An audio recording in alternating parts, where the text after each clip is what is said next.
Good evening. Welcome to the Monday, April 10th City Council meeting. We have a lot of new people in our audience tonight. We have two presentations for the Ferndale High School. And for those who are new and have never been to a City Council meeting, I have been doing mindfulness breathing to open us up and welcome to the meeting. So I invite you to join me now in coming present into this meeting. So if you could, this isn't mandatory, so if you don't feel like doing it, it's okay, but you can gaze downward. You can just sit quietly watching all of us. So bring attention to our breath. Notice how you're breathing right now. Notice how you're sitting. And find a way to be relaxed and alert. Bring more attention to your breath.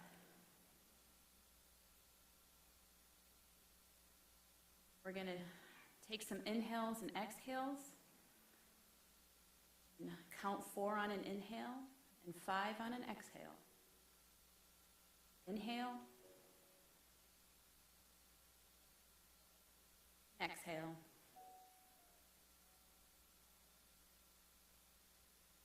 Inhale. And exhale. Inhale.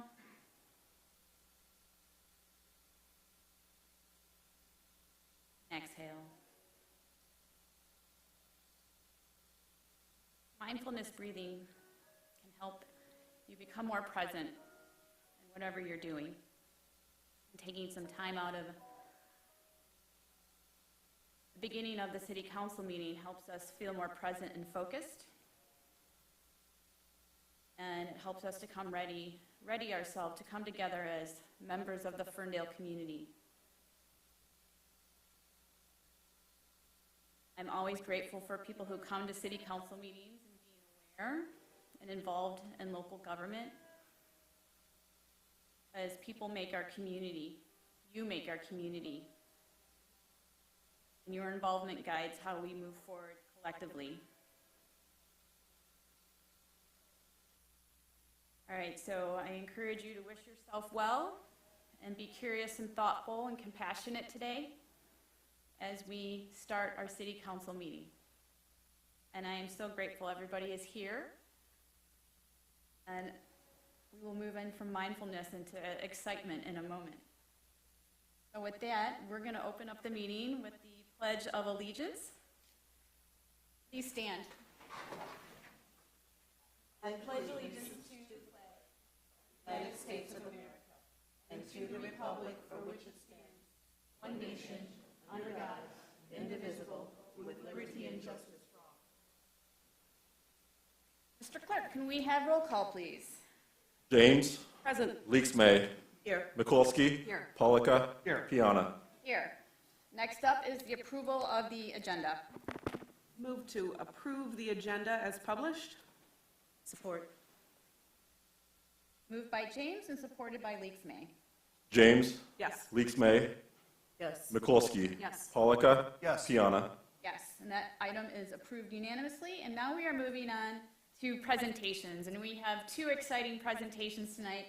The first one is 4A, which is the approval of a City Council resolution celebrating the Ferndale High School boys basketball team on their Division II state championship win on March 25th, 2003. Congratulations.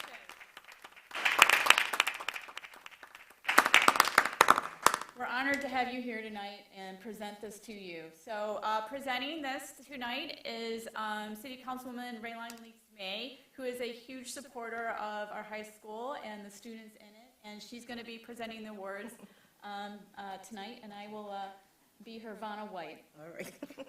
If any of you know who that is. So Mayor, do you mind if I go up to the podium and read the resolution? Please and do. then have the... Okay. Sure.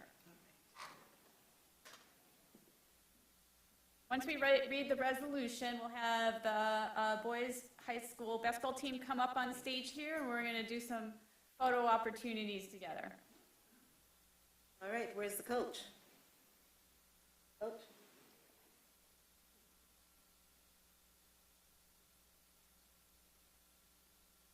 Hello, Coach Richard. All right, so this is a resolution. The Ferndale City Council sends its congratulations to the Ferndale High School basketball team for winning the Division II state championships against Grand Rapids South Christian on Saturday, March 25th, 2023, at Michigan State University's Breslin Center. This is their first state championship since 1966, when the Eagles beat Ann Arbor for the Class A championship. The Eagles' grit and determination was on full display as they rallied from a second-half deficit en route to the District 2 state title. The championship is the perfect ending to a season that saw the Eagles win 16 of their last 17 games, including a streak of 9 consecutive games. This well-deserved championship win reflects the hard work and commitment by the young men who make up this team. It is with sincere excitement that the Ferndale City Council celebrate this win. Coach Juan Rickman and the Ferndale High School boys basketball team. Congratulations.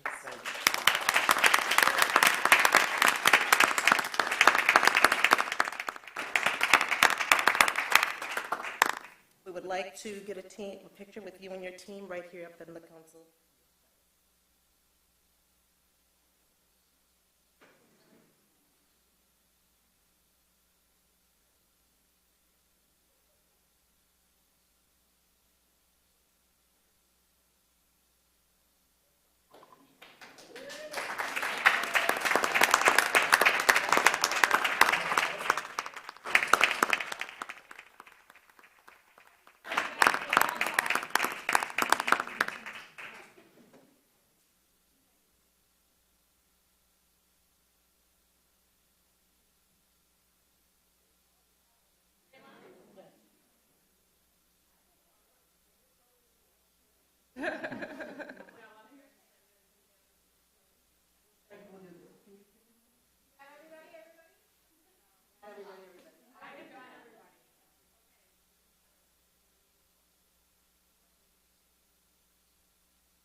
All right.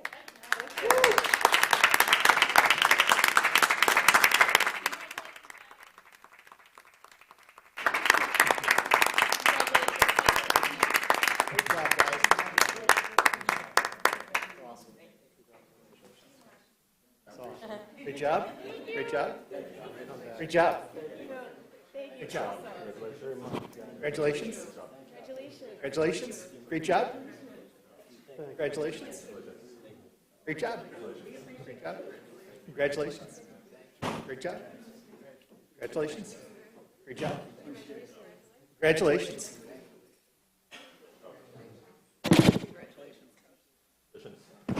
Congratulations.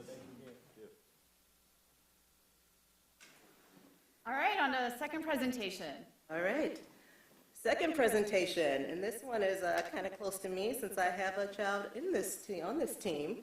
Coach, come on up here.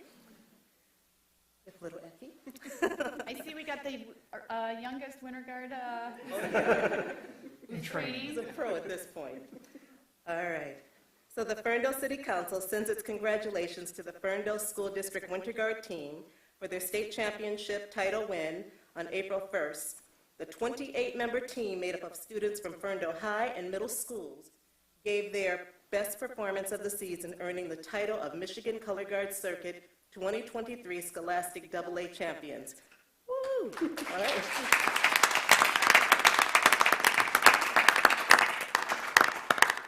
The Winter Guard Eagles brought home the win following a well-earned streak of successes. This is the team's third state championship title since their triumphant return in 2018. They've been working hard since November to learn their 2023 production, Grow As We Go. The team competes in the Michigan Circuit Color Guard Circuit in Scholastic A against teams from all over the state. They also competed at Winter Guard International Regionals, where they qualified for finals, and placed ninth while competing with teams from all over the Midwest. The Ferndale City Council enthusiastically celebrates this win with the talented Ferndale School District Winter Guard team. Congratulations.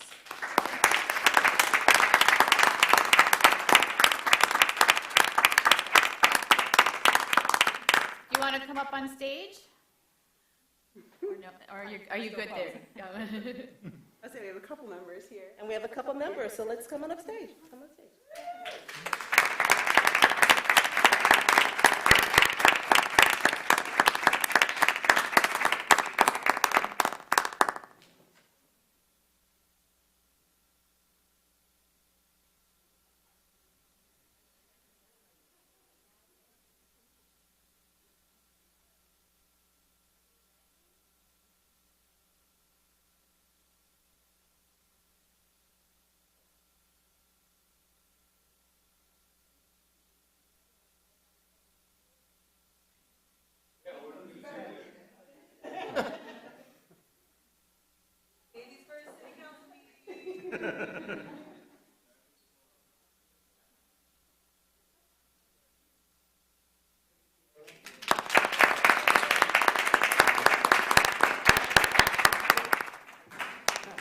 Congratulations. Congratulations. Oh. Congratulations. Congratulations.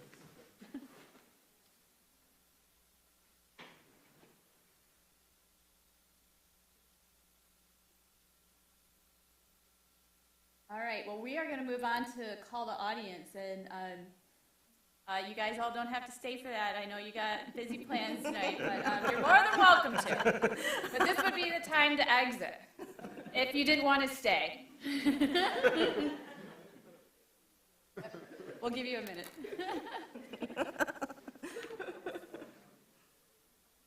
Well, I don't think we can top that tonight, Mayor. I know, that was very exciting. Add some excitement spice to our meeting. Hope Queen is still playing when I exit the building.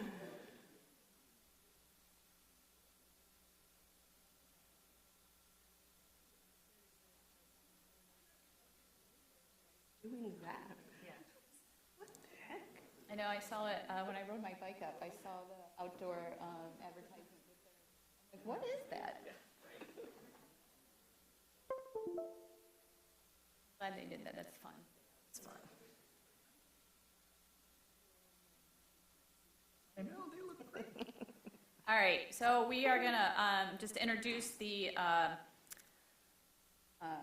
call to audience. So we set aside 30 minutes. We ask each individual to speak for 3 minutes or less. And please adhere to our Discourse with Dignity guidelines, which is making sure people feel are welcome and heard, and making sure people feel welcome and heard. And sometimes people are here for the first time speaking, and we try to make this as pleasant an experience as possible. So welcome, and please state your name. Okay. I am Deb, and I am a resident of Ferndale. And Deb. hi. Last May we were here and submitted a proposal to raise a Sacred Heart flag here, which was denied by this council. We were met with silence and dismissiveness by the city council regarding the reasoning behind our valid points as to why the Sacred Heart flag, which symbolizes love, should wave over the city of Ferndale. The flag-raising ceremony was scheduled a few weeks later, and we decided to attend and pray a rosary in peaceful protest. On arrival, we realized that the pride flag was already flying over the city. As Catholic citizens, we started praying the Holy Rosary at the flagpole in reparation for the sins being committed and promoted through the City Council by flying the flag over the governing body of our fellow citizens. On completing the Holy Rosary, we decided to have dinner together at the Otis Supply restaurant across the street from the building. While praying the Rosary, we noticed many of the customers dining at Otis Supply were watching us pray. As I approached the door, the manager came out and asked if I had called ahead for a reservation. I said no, I was not aware that we needed to do that, and it was a weeknight. It was not full. As many of the other Catholics from our group moved their cars from the City Hall parking lot to Otis Supply, the manager screamed for us to leave the property. I was stunned and I asked why. He said we needed to get off of his property as he was going to call the police and have us removed. I went to the cars of my group as they were pulling in and told them that we were being told to leave by the manager. I got into the truck with one of the gals from the group, and the manager started yelling at us again to get off the property, that he would call the police. We went to another restaurant for dinner that evening. So my question to you is, do you, as a city council member, support this behavior toward your Catholic citizens?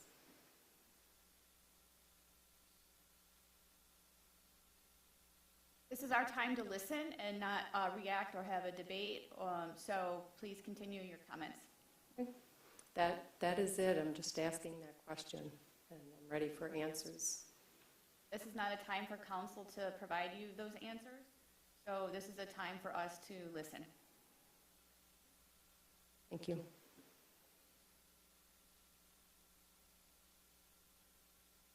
That's not mine.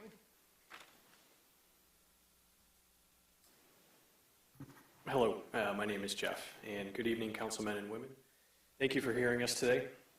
So you just heard a personal story of what transpired not far from here 10 months ago, and which reflects only the tip of the iceberg in terms of hate and discrimination coming from the LGBT community towards Catholics, Christians in general, and conservatives.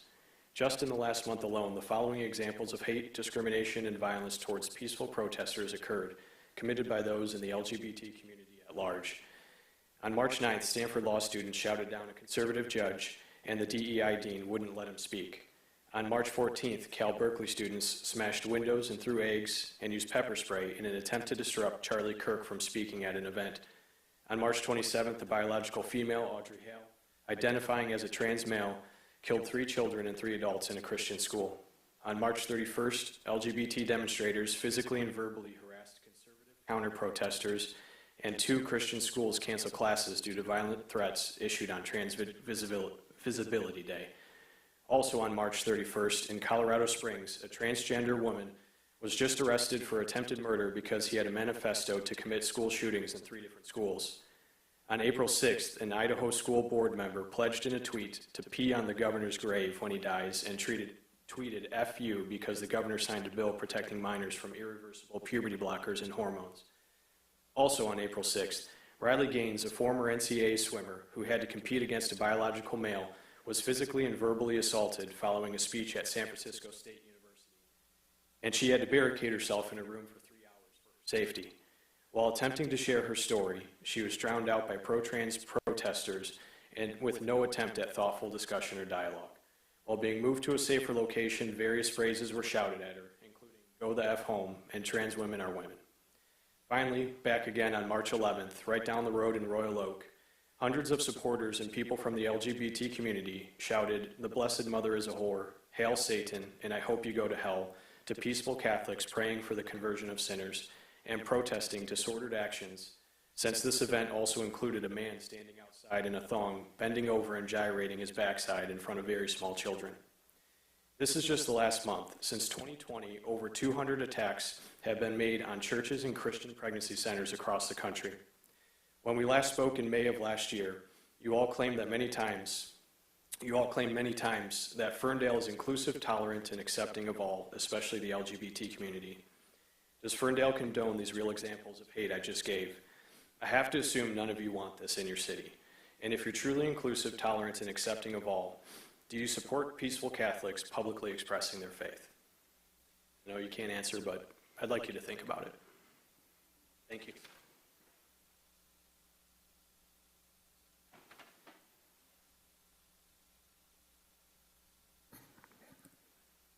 Good evening, councilmen and women. My name is Sydney. Thank you for hearing me today. You've been given multiple examples of the hate and violence perpetrated and celebrated by the LGBT community. Let's look at some of the claims that have been made against Catholics by the LGBT community. We have been called hateful. One definition of hate is extreme dislike or disgust. However, as we can see in the teaching of the Catholic Church, the exact opposite is true. Catechism 2358 states, "The number of men and women who have deep-seated homosexual tendencies is not negligible. This inclination, which is objectively disordered, constitutes for most of them a trial. They must be accepted with respect, compassion, and sensitivity. Every sign of unjust discrimination in their regard should be avoided." As we can see here, the Catholic Church teaches as a universal rule that people with same-sex attraction should be treated with respect, compassion, and sensitivity. Does that sound like hate to you? I can give you an example of what hate is. When someone screams, "The Blessed Mother is a whore," "Hail Satan," and "I hope you go to hell," that sounds like hate speech to me. And it isn't coming from the so-called hateful Catholics. It's coming from your celebrated LGBT community. Now, what about the claim that Catholics are not inclusive? This is also completely inaccurate. Let's look again at the Catechism of the Catholic Church. The beginning of Catechism 357 states, "Being in the image of God, the human individual possesses the dignity of a person who is not just something, but someone." Therefore, Catholics believe that all people are created equal, being made in the image and likeness of God. Everyone is included, no one is left out. As you can see, the teaching of the Catholic Church is actually the most inclusive, since we see all people as being made in the image and likeness of God. And it is the most loving, as we want all souls to go to heaven, which means we will oppose anything, including acting on a disordered attraction, that would stand in the way of that eternal end. It is striking that as a community, Ferndale would stand so staunchly against the flying of a flag that represents such a loving and inclusive group, given that those words seem to be your motto. We want to raise the Sacred Heart flag because Jesus embodies true, sacrificial, and committed love, accepts all who can accept him and his teachings, and shows mercy to all who ask repentance of their sins and seek the truth. Therefore, a question to ask yourselves is, why do you celebrate a group that advocates for exclusivity, hate, and praises behavior that has been shown to be psychologically, physically, and spiritually damaging? Thank you. Good evening, I'm Nick. Last month on March 1st, our first speaker here sent an email to all of you requesting a sponsor to support a resolution to be added to the City Council agenda on March 27th. The resolution was to raise the Sacred Heart flag in the month of April. This collectively was our third attempt to obtain sponsorship. The only response received was from the city clerk, who reiterated what we already knew about needing a city council member's sponsorship. Yet not one of the city council members responded. Mayor Piana, last year on May 23rd, you said Ferndale is supportive of anti-discrimination and of our values of inclusiveness and welcoming. You also said cities and residents should never stop advocating for support for communities who have targeted discrimination against them, and that everyone needs to stand up for the right to live in one's community without being attacked or discriminated against. For a question for you to think about, as the three previous speakers laid out so eloquently, Catholics and conservatives and most anything related to what we support are under intense hate and discrimination and subject to verbal abuse and physical violence right now. Are you supportive and welcoming of the Catholic population in Ferndale? Councilwoman Leaks May, on May 23rd, you lauded the mayor for rejecting our Sacred Heart flag resolution, claiming it was fabulous and wonderful of her to do so. However, you also stated that you support all populations, that all are welcome here in Ferndale, and that you're proud to be part of this council and community, mainly because of the LGBT population. So something for you to think about is, since you said you support all populations, can you confirm that you are supportive and welcoming the Catholic population here in Ferndale? Question for all of you to answer, please, after the comment period. Will each of you sponsor a resolution to fly the Sacred Heart flag on the city's flagpoles? We've attempted multiple other ways to get a hold of you and have been ignored, so I'm hoping that you will answer tonight. And finally, the other question, do you condone the violent actions and abusive, discriminatory, and hateful language that has come from the LGBT community, especially towards Christians and Catholics? Thank you for your time and hopeful responses.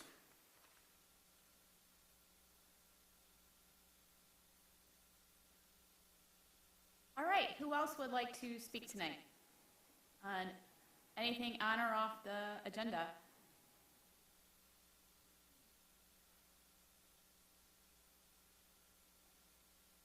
Oh, but there's a woman right behind you walking up. You had no idea. She was behind you. No idea. Jay, I didn't know this was like happening right now, but as a Christian, I think the Catholic Church needs to look at their own internal problems rather than sitting here and judging other people. And maybe you guys need to get somewhere. Pedophilia, sexual abuse, and the list goes on. Thank you. Thank you. Why don't you come on up now?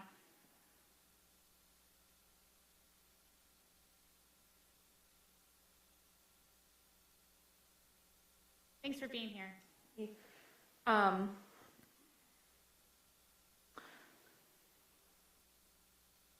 My name is Claire Molnar. I'm a resident of Ferndale, but I'm here reading comments from my uncle, Michael Hennis, who's out of town. He owns House by You in downtown Ferndale. Thanks, Claire. We know Michael. Everyone knows Michael. So this is from Michael. What? No, she can go ahead. No, you can speak on anything on or off the topic. Okay, it is for the Vester. No, keep going. Okay. This is from Michael. This is a bad deal for businesses and the residents. The developers are giving us nothing. A split council decided that it was worth the risk to sacrifice existing businesses for a project that offers temporary affordable housing that is activated only if we agree to forgive $1.7 million in property taxes that all the surrounding residents and businesses pay. During every planning commission meeting and council meeting, you had a stream of businesses, residences, the library, etc., voicing opposition to this project. And reviewing minutes from these meetings, I find no public support. I took the bet over 20 years ago that we would have a reasonable transit system and a better pedestrian experience that would alleviate some of the need for parking. Unfortunately, we now run fewer buses at longer intervals with shorter hours of service. The Woodward Moves project does not accomplish the goal of making both sides more accessible, since it does not increase the depth of the sidewalks or decrease the width of the medium. And since the bike lanes are now in the parking cutouts, where will our residents and visitors park their bikes? House receives tremendous support from local residents that walk or bike to visit, but the reality is that the overwhelming majority of my guests and the surrounding businesses' guests drive here. The idea that the 24 residents who don't secure parking with the flats will not get permits or park near their new home is not absurd. So the true loss of parking for the Northeast Quarter is closer to 75%. The loss of parking will force more traffic into the neighborhood looking for parking, just as they do during our festivals. The 141 Vester project hamstrings the next council in deciding how best to develop the best piece of real estate left in the downtown, the parking lot and church parcel directly behind Como's. I know the previous owner of the office building that came with the property, 22840 Woodward, thought his building had no value for him without parking. Whatever short-term gains you may see in taxation from this property may be lost as other development is stifled and existing businesses close and seek reduction in their own property tax bills. Thanks. Thank you, Claire. Who else would like to speak? Hi, James.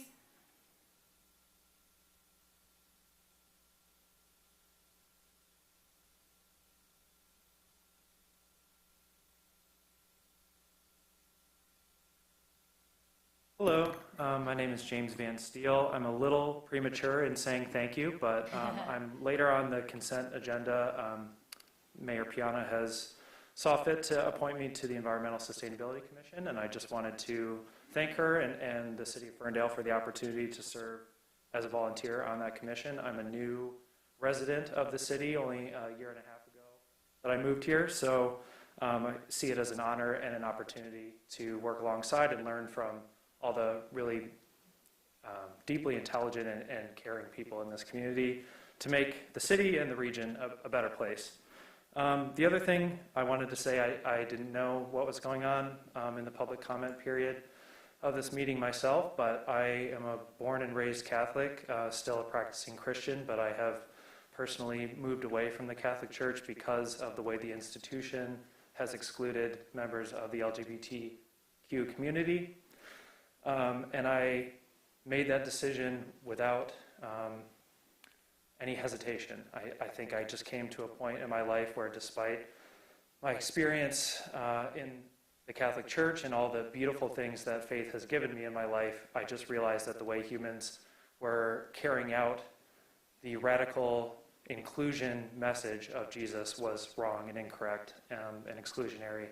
And I really call on my Catholic brothers and sisters here to think deeply about the effects of their words and actions in this community, and what they're asking the city government to do to represent as well. Inclusion should be radical. It should be based on love, not on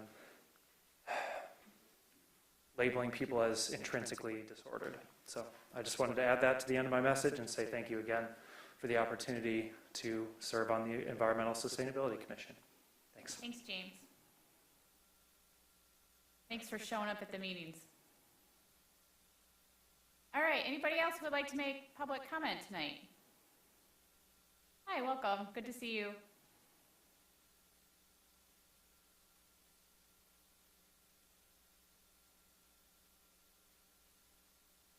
I'd just like to speak on Can you the please? Can you state Earl your- Wheeler. Earl. Been a resident of Ferndale for 47 years.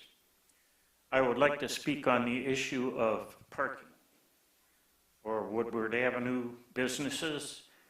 I think that the problem has been put on the back of the neighborhoods since there's no place for people to park to go to these businesses.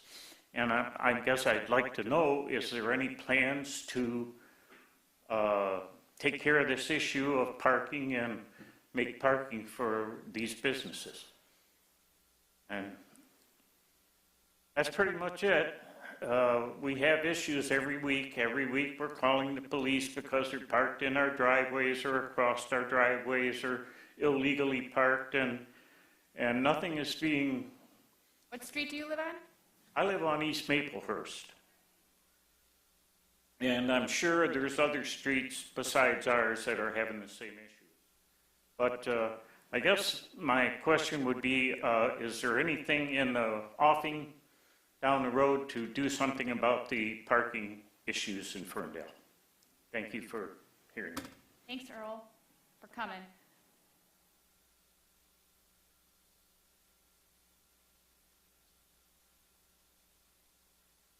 Hi there. Stephen Kuzmanovich, 2037 Livernois, Ferndale, 24-year resident. I would like to personally thank everybody on council for turning my corner that I live on, Livernois and Camborne, into 696. I really appreciate all your efforts. Thank you so much.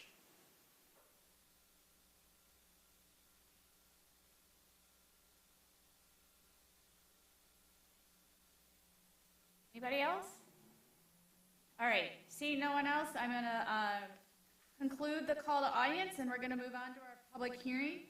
And tonight is, usually we have 4 steps for a public hearing, but tonight we only have 3. And this is the public hearing for the consideration of establishing a neighborhood enterprise zone at 141 Vester. Tonight, council is not making a vote on the item. This is a public hearing required only to get feedback on the incentive.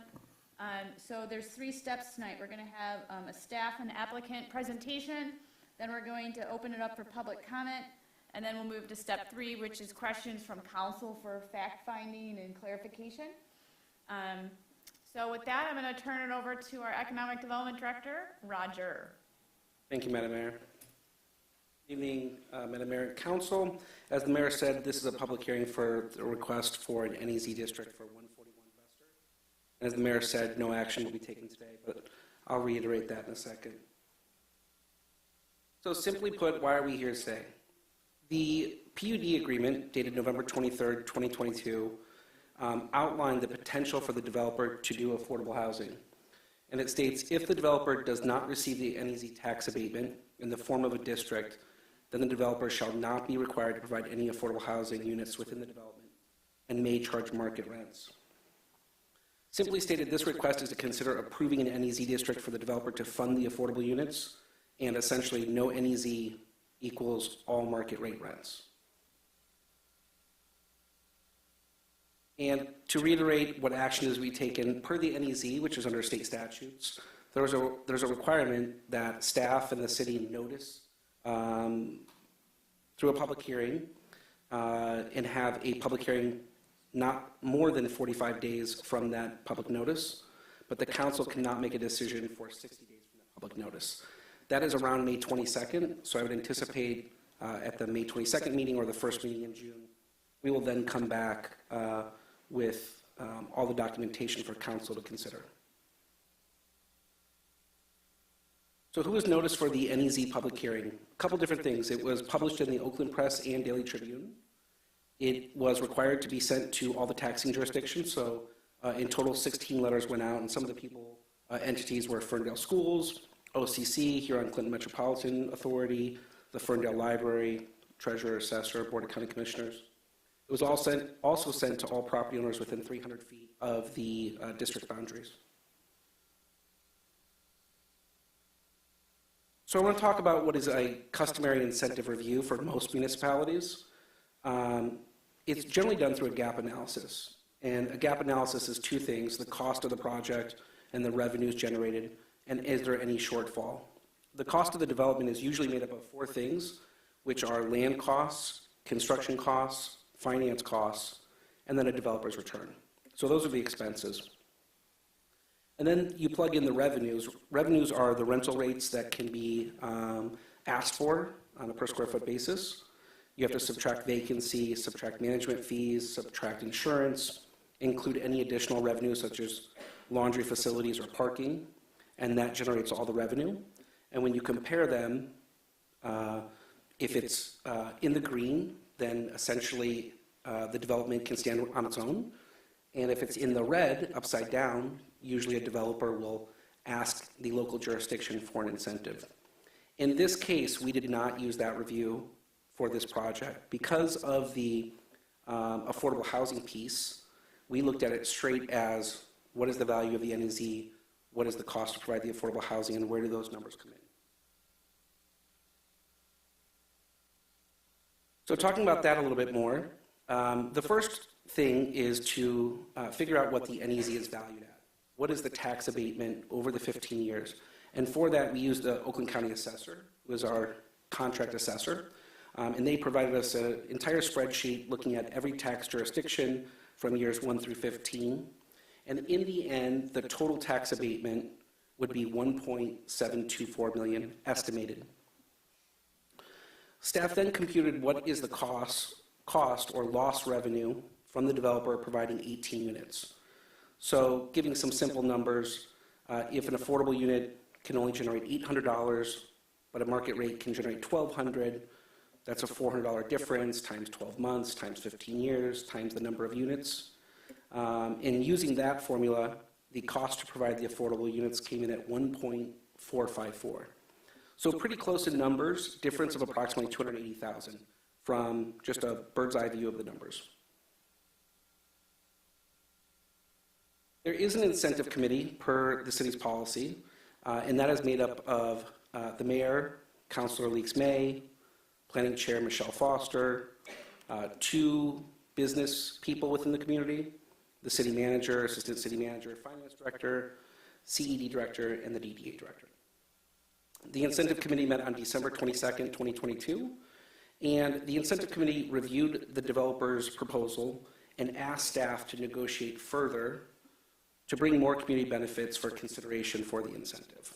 So they asked us to go back and essentially see what else we could do to improve the request.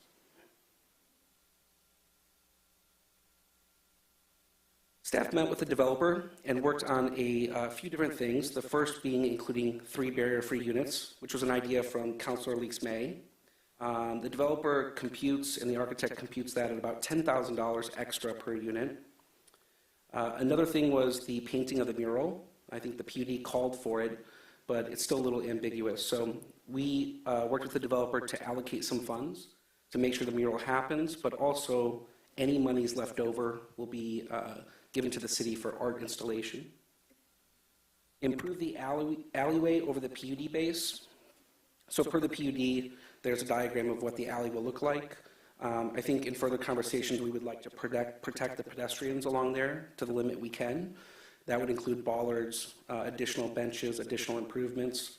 So we have allocated, or the developer has promised to allocate $30,000 for additional streetscape improvements. And then lastly is an affordable housing tenant grant. At the end of this term, the affordable units expire. And so staff thought it prudent to help soften that blow. The developer agreed and has allocated $20,000 for those residents as the expiration of the NEZ and affordability happens. Those are the financial considerations. There were a number of non-financial considerations, I generally call them non-financial, but the developers agreed to allocate 12 parking passes for the affordable units at half off. The current rate the developer is assuming is $90 per month, so it would be a substantial savings there. There's also a requirement in the agreement that the developer provide an annual report to the city on the affordable units, with the city having the ability to audit the developer. There's a requirement to notify the affordable unit residents every 5 years, 5 years prior to the expiration, but every year, so at year 5, 4, 3, 2, 1, that the NEZ and the affordability will be expiring.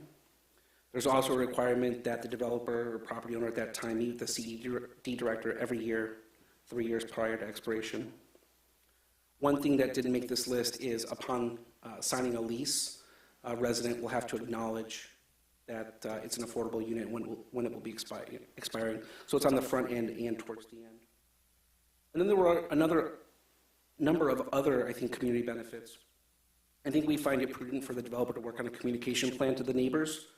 Still being worked out and we still have time, but whether that be a website or a regular letter updating the neighborhood on how the construction's coming.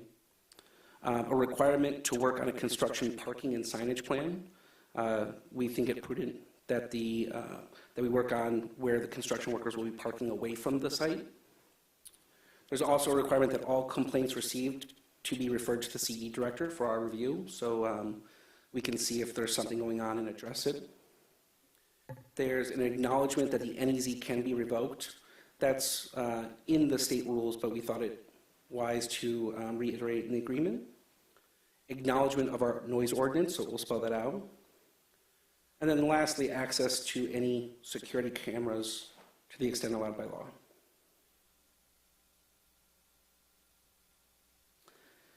After that, the staff met with the incentive committee again on February 28th, 2023. And at that discussion, the incentive committee unanimously recommended the NEZ request be forwarded to council with their recommendation of approval. Now I'll get into numbers. So here's a table reflecting the taxes over 15 years, the entire NEZ time frame. The current taxes, you can see, the city portion would be $41,000. If it stays a parking lot, we will collect $41,000. For all taxing jurisdictions over that period, it's 141,000. So status quo, parking lot, that is what the city will collect, with some climber for appreciation that's not factored in. If council approves the NEZ, we will collect substantially more tax revenue, even with the discounted mill rate. So, I'm sorry, pretend council does not approve the NEZ. The city's portion of tax collection over that 15 years would be just over $1 million. And all taxing jurisdictions over that time period would be $3.4 million. If council approves an NEZ, we're still having a new building built, which is substantially higher in value than the parking lot. That still has the city collecting $432,000 over the 15 years, and all jurisdictions collecting $1.7 million. In short, the amount foregone by approving an NEZ would be $580,000 over 15 years to the city, and $1.7 million to all taxing jurisdictions. So how many units would this provide? The total development is 72 units, and per our housing policy, 25% have to be affordable. So that would be 18 units affordable. 10% or 7 units are required to be affordable at 80% AMI. 10% or 7 units are required to be affordable at 60% AMI. And 5% are required to be affordable at 50% AMI, which would be 4. What would the rent be for someone in one of these units? So this goes in order from 80%, 60%, and 50%. So a studio at 80% would be $1,254 a month, and a 1-bed at 80% would be $1,343. A one person to afford a unit at 80% AMI would need to make $50,160 per year, or essentially $24 an hour. For the 60% down, it drops pretty dramatically. A studio to be 60% affordable at 60% AMI would be $940. A 1-bed would be $1,000, or a person making $37,000 or $18 an hour. And then at 50%, it drops down further. That would be for a studio $783 a month. A 1-bed would be $839 a month, and someone would qualify for a 50% AMI unit if they're about $31,000 a year, or $15 an hour. I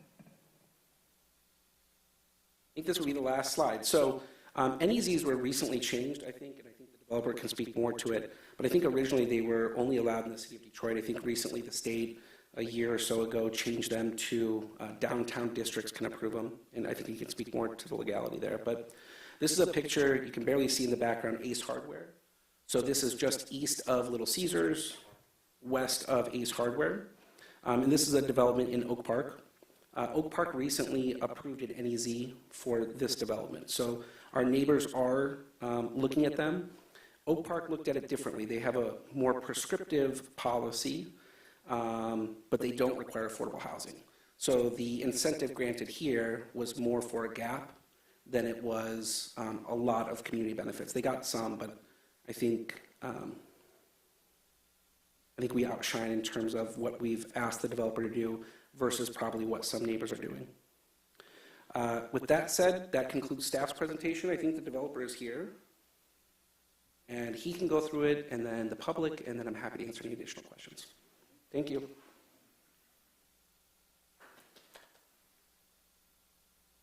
Good evening. Thank you for having me tonight. My name is Matt Walters. I'm part of the development ownership group of the 141 Vester Flats project. I did not have a further presentation. I think the detail that was laid out that Roger explained was thorough and healthy. I would add, we've been negotiating this for some time now. I would say the development team gave kind of every last ounce that we could. There was a lot of, since I've worked for city government before, I definitely appreciated the aggressive push from Roger and the economic development team. And I think we are, as a development group, it made the project better, and I think it is going to help the city of Ferndale. I think the project will help to be more inclusive. So I would say that I think the city of Ferndale is getting a good deal on this end. It is almost 1-to-1 per dollar for the affordable housing units that were listed and the prices of income and whatnot, and the affordable rents that we are the market rents that we are foregoing. It is almost a dollar for, not exactly, but as close as we could get for a dollar exchange for the NEZ with the incentives, the NEZ with the public, I would say, contributions that the project is making. So, thank you for your time. I appreciate the consideration. Happy to answer any questions now or later in the public hearing. Thanks, Matt. I think I'll move on to public comment, and then when council has questions, we'll invite you and Roger back up. Okay, sounds good. Thank you. All right. So I'm going to open up for public comment. Again, the 3-minute rule applies. And I wanted everybody to know that this is the hearing on the NEZ. This is not a debate tonight about solving for parking. So we know that we need to do an update, and the city manager is preparing to do an update at a later date on some of the parking RFP stuff that is out there. But just want to be very clear, tonight is not about parking. It's NEZ. So I guess I can go back and sit back down now, I guess. But anyway, I just wanted to say hello to everyone, and actually, going over all the paperwork about this proposal, I think it's a really good and viable option for the city. If you ask me personally, I think that in terms of affordable housing, maybe this is not the best project to go after. Maybe this could be a prime location, let them charge the premium amount, and let's just collect all the tax we can. But after looking at the numbers, actually the tax holidays we're giving to developers is not really large, and in return, looks like we are going to multiply our tax revenue by 10 times, roughly.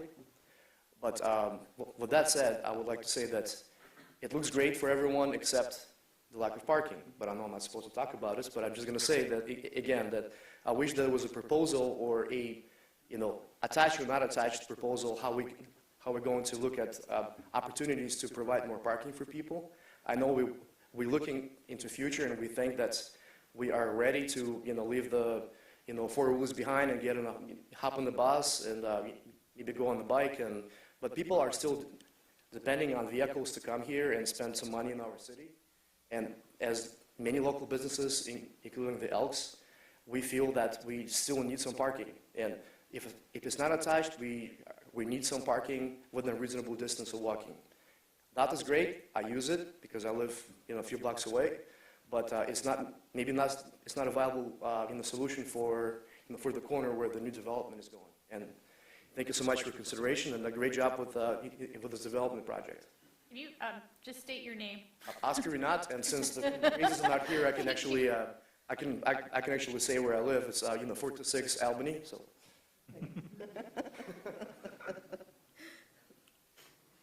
Rufino Valentine Distilling. I have two businesses, one right next to this one, the other one on Wanda. I also live in Ferndale. I understand you don't want to talk about parking with this, but I want to make a it has to be. clarification. I want to make a clarification. We are not having a deep discussion about parking. You can make comments about parking, but our debate and presentation tonight will not be about solving for that problem.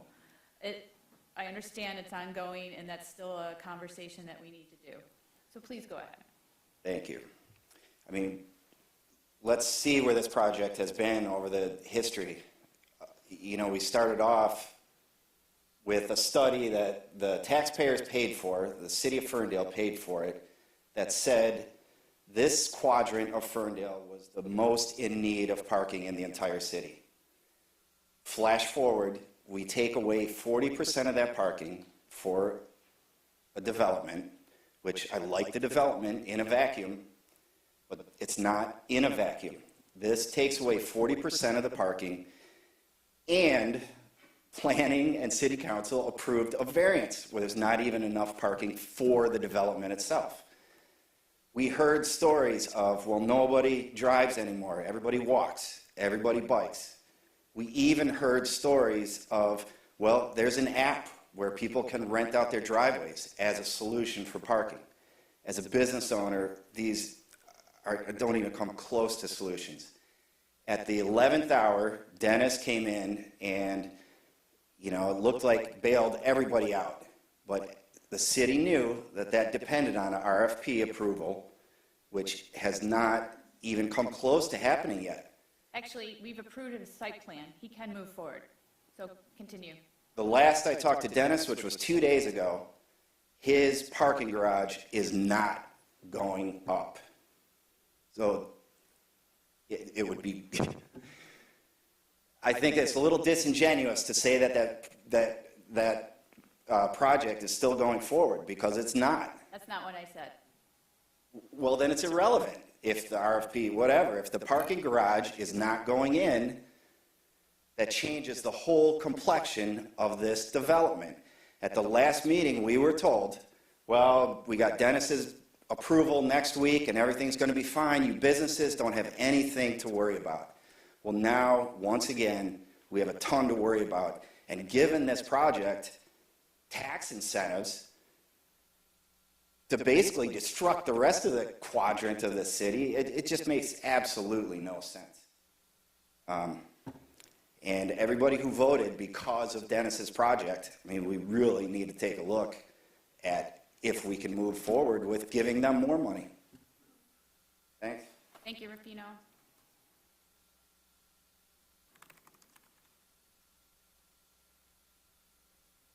Stephen Kuzmanovich, 2037 Livernois. A few months ago, when we first started talking about this project, I was one who stood up and spoke against it. I thought it was a bad idea at the time. I still think it's a bad idea. And definitely to give anybody tax incentives to put this up at other people's expense is wrong. It's totally wrong. And sorry, it's just wrong. It's no good.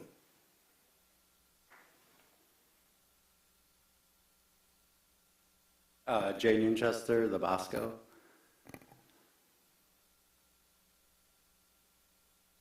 Hi, Jay. Hi. I think as a society, we are more and more reactive than proactive, and we're suffering for it. This is unnecessary.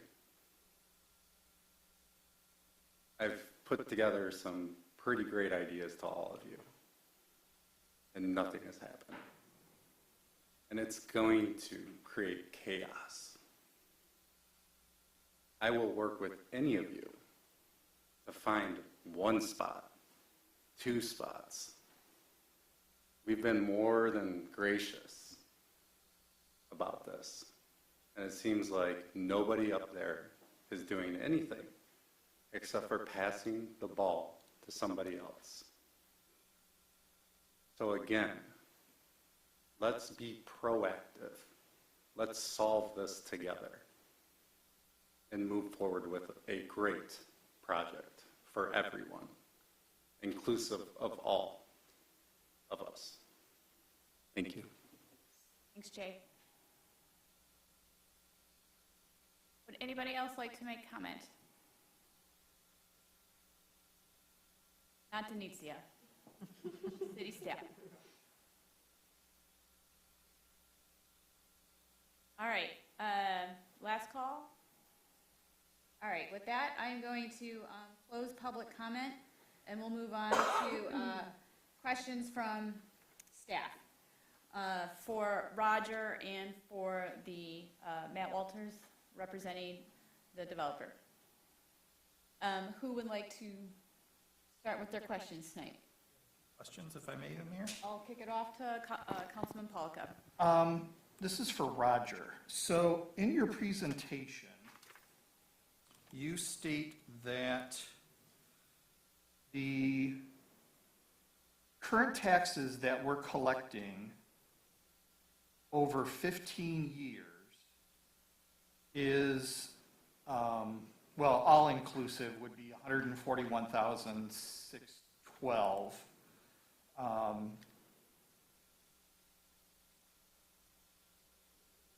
The problem I have with that number is when I go to the city website to look at what the taxes were paid in 2022, I show $8,800. And if I multiply $8,800 times 15, I get much, much more than 41,679. So what are you basing that number on? No, 9,000 a year times 15 years is 135. I think you're forgetting winter taxes on top of that. You probably just saw the Well, the summer winter tax. taxes are only $214. Yeah, so if we add it together, You get $8,800. 880991 is what they paid in 2022. times 15 years is 132, 148. I can look back and see if the number was off a little bit, but I think in my presentation here I said 141. So 132, 141, and I may have applied, the numbers are hard to compare because the NEZ changes in the last couple of years on how it works. So I may have applied the same percentage to that, but 132 to 141 for all tax and jurisdictions, pretty close. I can look at it for next time and hone in to see if there was something there. Okay, so based on your calculations then, without the NEZ, the city would be collecting $66,528 a year, roughly. That sounds really familiar because without it, I think it's about 35. Without, I show 28,817. 1012. Same, Greg. That's what you have, okay. 67,000 or so without it. And our numbers could be off slightly, but very close. 67,000 a year. The next question I have is indirectly related to this topic. Does the developer own the property at this time, or do you still only have an option to purchase? They own it. They own it now? Okay.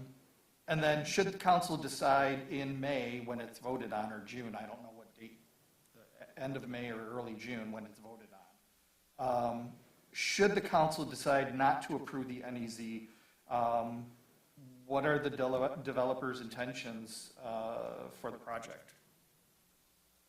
Well, we wouldn't include the affordable housing component, and the incentives, sorry, not the incentives, the public contributions to the project that were stated tonight would not be included. So everything that's required in the PUD would obviously still be required, but the community benefits that were part of the presentation tonight would not be a part of the project. That's all I have for right now. Mayor. Okay, through the chair, can I go next? Sure, go ahead. Of course, I lost my place.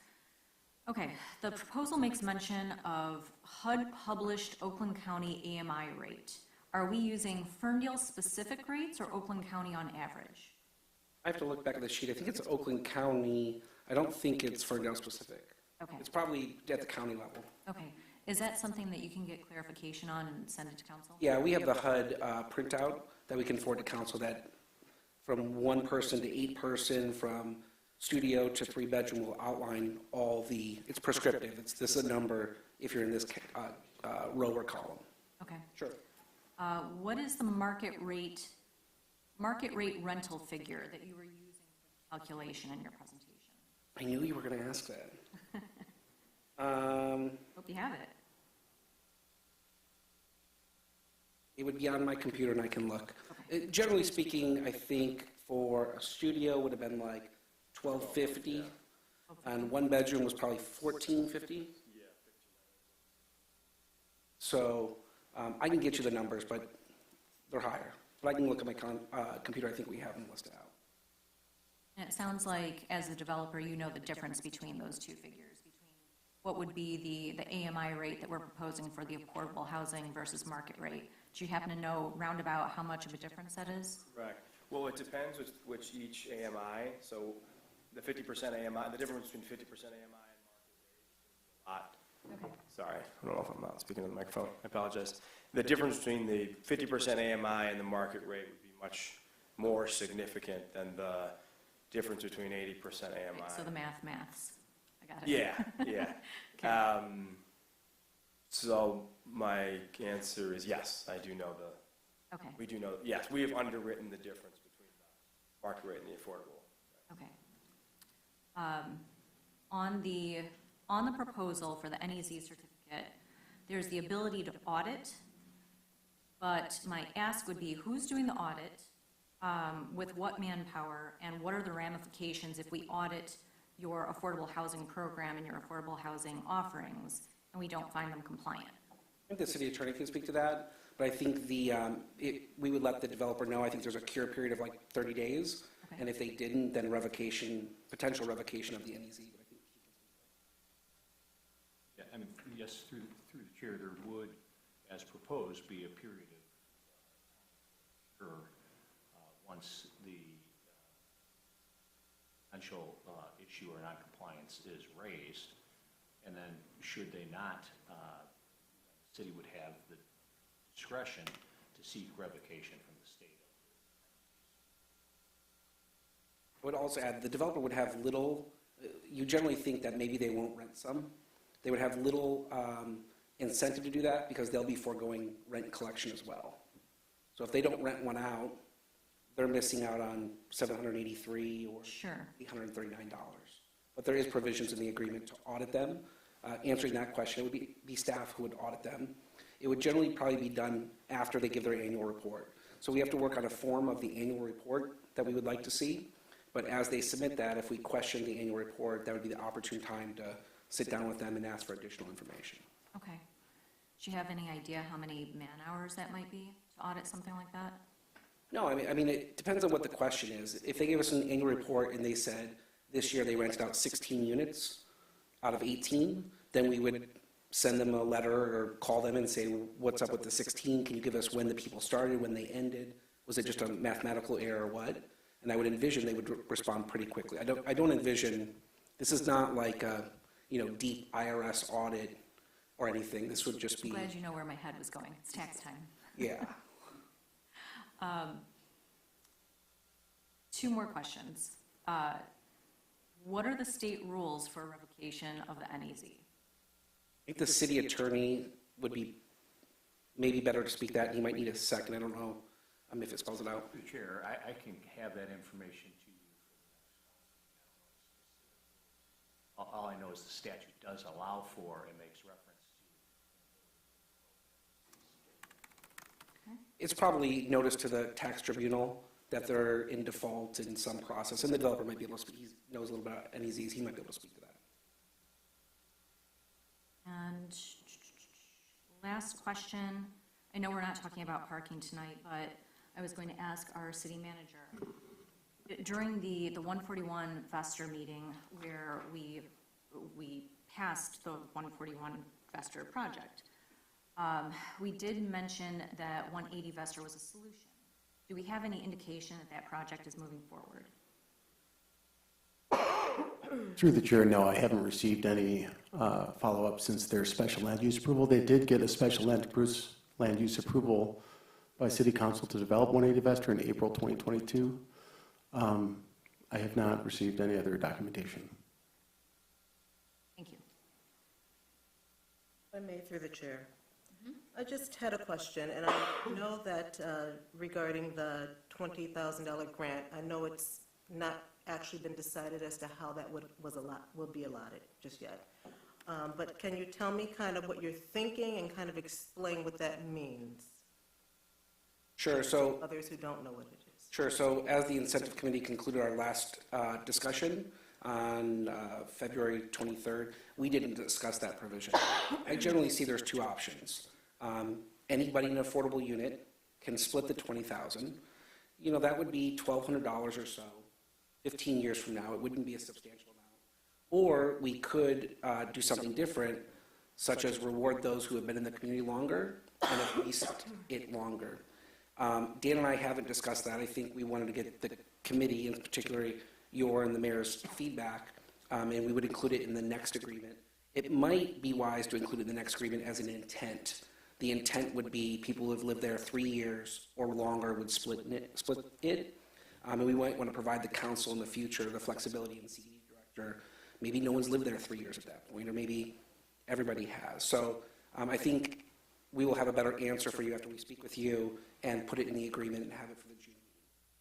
But the goal for that is for individuals, should the expiration of the NEC, be able to have something in order to relocate. Correct. If there's an opportunity to redo the NEZ and continue the affordability, maybe that's something, if the state law allows it at that point.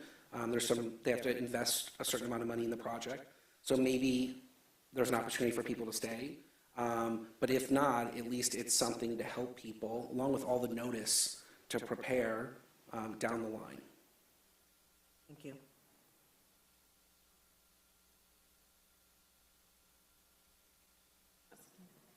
I wanted to make sure every council member had their questions before we start commenting. Okay. Through the chair, just a couple of questions. And Roger, I know that you mentioned some of the taxing jurisdictions that would be impacted.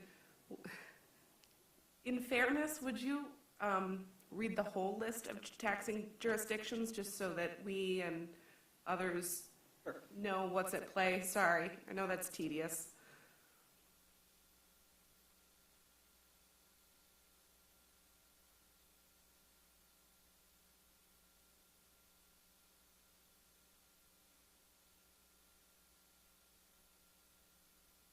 So who received notice was...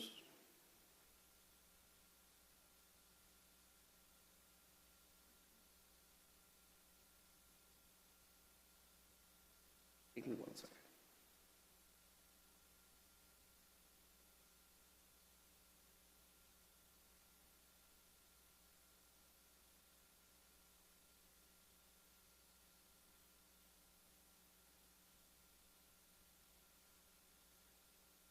That would be Oakland County Treasurer, Oakland County Assessing, Oakland County Equalization. Hazel Park Schools actually get noticed as part of it, but they're not in here.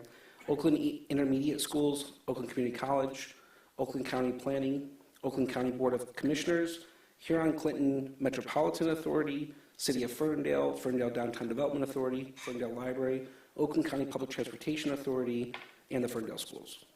Per the list, that's who gets noticed. Okay, thank you. And I'm glad that you read it because I was thinking when you first described it that there were like 12 distinct taxing authorities, but a big group of them were Oakland counties. Yeah, they get repeated, yeah. Yeah, that was helpful. I'm wondering, I know that signage and wayfinding for alternate parking for construction is part of this plan. Is there any opportunity for that signage to be more long-term and include providing signage and wayfinding for customers of businesses who would be seeking other places to park?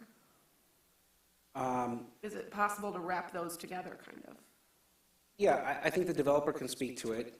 If it's on their property, it's obviously up to them. We might be able to wrap something in. I'm trying to picture what the signage would say or where it would be.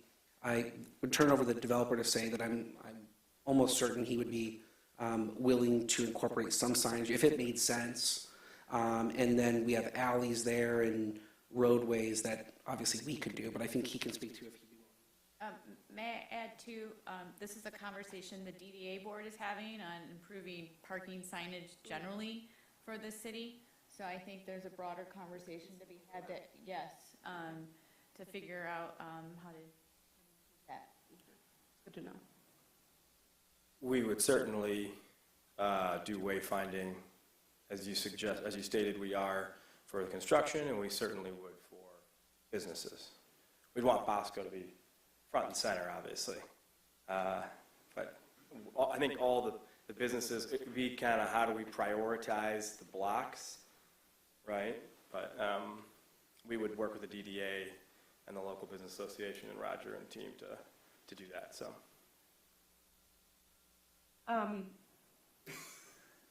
Can you talk a little bit about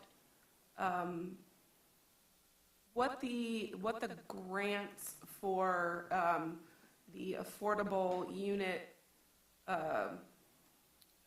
tenants, sort of how that would be implemented, a little bit more about the logistics of how it would be divided and in what form would it be provided to the tenants? So we haven't spoken about that. I think we've spoken with the mayor quickly, and want to speak with Councilor Leaks May as part of the incentive committee. Generally, is two ideas. At the end of the term, 18 people or 18 lessors split $20,000. Or there's some graduated that if you've been here this many years, you get a little bit more. That's TBD. I think it would be good if we put down in the agreement at least our intent, and we can talk about that, but provide flexibility for that counselor, that CED director. Maybe there's changing conditions, I don't know, but it would seem to make sense to me that we would put the intent. The intent of this grant would be to be divided up to those who have invested in the community a longer period of time, and then let them figure it out. We haven't discussed, we could escrow the money. I think the developer is agreeing to it. And so at that point, as we have these CED director meetings 3 years before, and we get to 2 years, then we would figure it out. And I think he can answer, but generally it would be, a contribution at probably key turnover from the developer to the resident.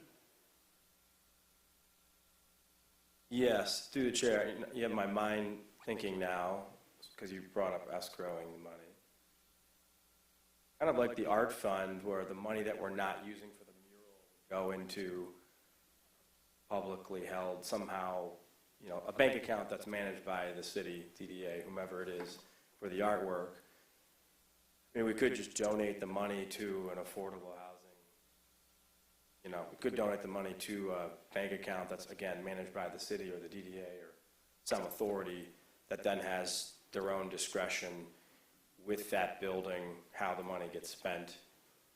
If all the money doesn't get spent, then it stays in a public bank account.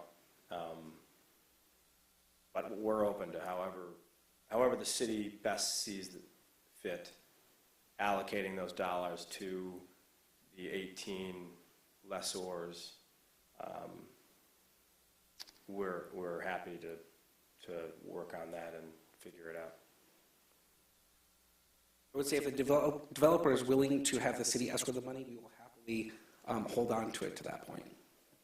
I think the city manager could answer, but we would prefer that overall.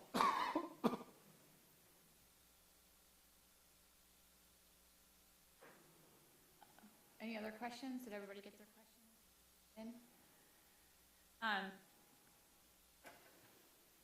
I have more of comments, and I guess I'll start. It's more of a building on what happens. One of my big concerns about the NEZ was what happens at the end in 15 years, right? Watching Detroit grapple with 30-year NEZs that ended in the neighborhoods, and 15 years from now, this council is going to have policy decisions, either renew straight up with another tax, abatement, and continue on for another 15 years, right? Reduce the number of units that are affordable, but still give an incentive, but cut it in half. These are choices 15 years from now, right? Can end it all together, and those residents can use the 20,000 to help relocate, which is not ideal, in my opinion. But that's the nature of housing incentives for affordability. What I think is potential 15 years from now, but who knows? Oakland County is starting a housing trust fund for affordable housing. It might be well-funded by then, where this body and council could go back to that and say, please help continue our NEZ. And who knows if there's any other funding mechanisms created between now and 15 years that would be able to continue using the NEZ, or going back and finding other ways to maintain it. So I think there's going to be more tools created and more money in the next couple of years than there is now. But that's something to this council and CED department to collaborate with the developer on in the future. So that was my concern. Are we setting up people to be kicked out in 15 years? And what are the options 15 years from now to go through that? Because our goal is not to displace people, right? So those are my key concerns, and I think those have been addressed with the hopefulness. Because this is, if you don't do the incentive, then there is no affordable units. But that's how affordability gets done. It requires a public subsidy.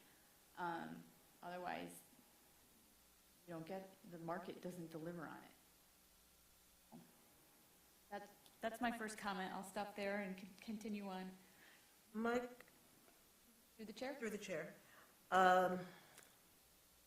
So regarding, and speaking to the mayor's comments, kind of tag on that, is there is there like a model that this type of grant is utilized on other housing developments that have affordable housing? I don't think I've heard of it before. The NEZ? 20,000. The 20,000. To have that kind of pot, just in case. I have never heard of one before. I've done projects in various municipalities and received tax abatements in various municipalities. I said it earlier, I haven't experienced the buffet and quantity of community benefits that are part of this NEZ. It's definitely the most robust out of any project I've been associated with. So it's the first time that I've seen it, but I can't say that nobody has. There's been a lot of tax abatements in this state, across the state. So I think it's creative, though. I like it. It's definitely thoughtful, for sure. Matt summed it up. Matt said we're trailblazing. I know that where I came from in Colorado, there's a number of mobile home parks being redeveloped. And so usually as somebody comes in and purchases one to redevelop, the cities usually make them give a certain, like 6 months or 3 months free rent, like 6 months before. Usually they escrow 3 or 4 months to help the person out and then give a period of free rent. And then upon lease, return the escrowed money to help them have a softer landing. So I'm sure it's done all over. That's where I got the concept from, was understanding people in this. Also, with the large notification, the signing of the lease up front and understanding it, the expiration, the 5 years before, I think the city manager and myself did not want the next council to be given 3 months notice, hey, we're being asked to leave. So all of it was in kind of a 360-degree view. Are there other comments tonight from council members? Yeah, I have a few through the chair. I do want to reiterate to the public that the PUD has been approved. So it's really up to the property owner, which is now the development company, to decide whether or not to proceed with construction of the apartments. And I want to be clear that turning down the NEZ agreement does not result automatically in the apartments not being built. That's a very, I'm not going to say impossible, but very unlikely outcome. So the question after 60 days is really going to be, should we prioritize affordable housing consistent with our policy documents, including the master land use plans and community affordability and inclusive housing action plan, or do we prioritize collecting the full tax potential with full market rate units? That's really the question that we will be facing. And I think there are fair perspectives and arguments for both priorities. But again, I will point out that affordable housing has consistently been prioritized by residents in the last 2 master plan land use updates, as well as participation in the affordable housing plan.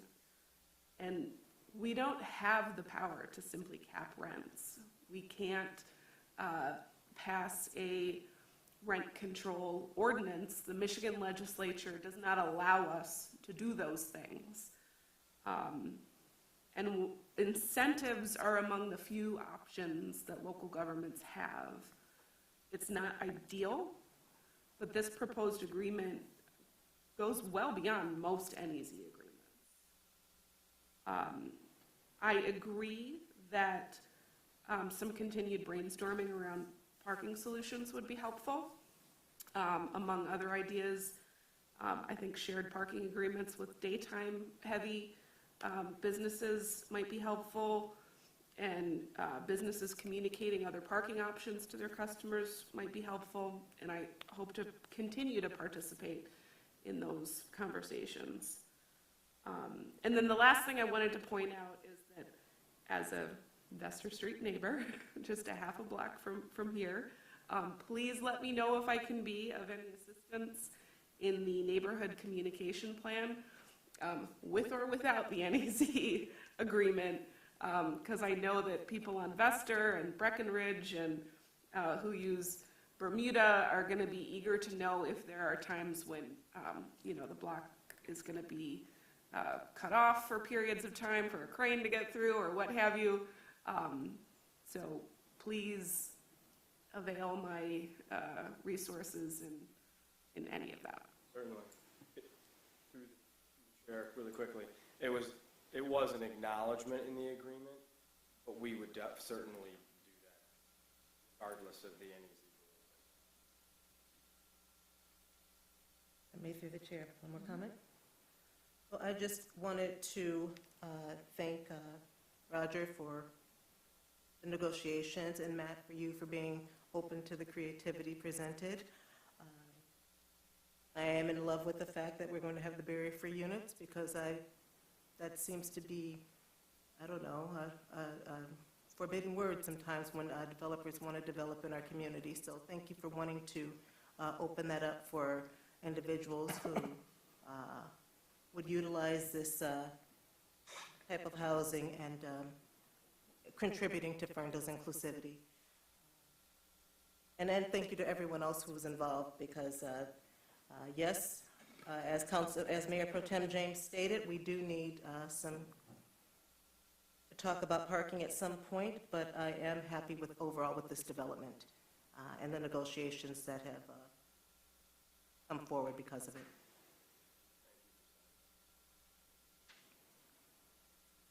So on my list, I have a list of the table from the HUD area median income chart and then the market rates that we used. And then I think the next agreement you see will button up communication plan and the signage and parking. Thank you. Thank you. And I just want to make a final comment tonight about my still commitment trying to figuring out the footprint of our most one of our most important corners. Your project definitely spurred conversation about all the parcels there because of your development. And I recognize parking is still a concern. And while I might be a biking, walking, transit advocate, that doesn't mean I am thinking that we're in a utopia where parking is not needed.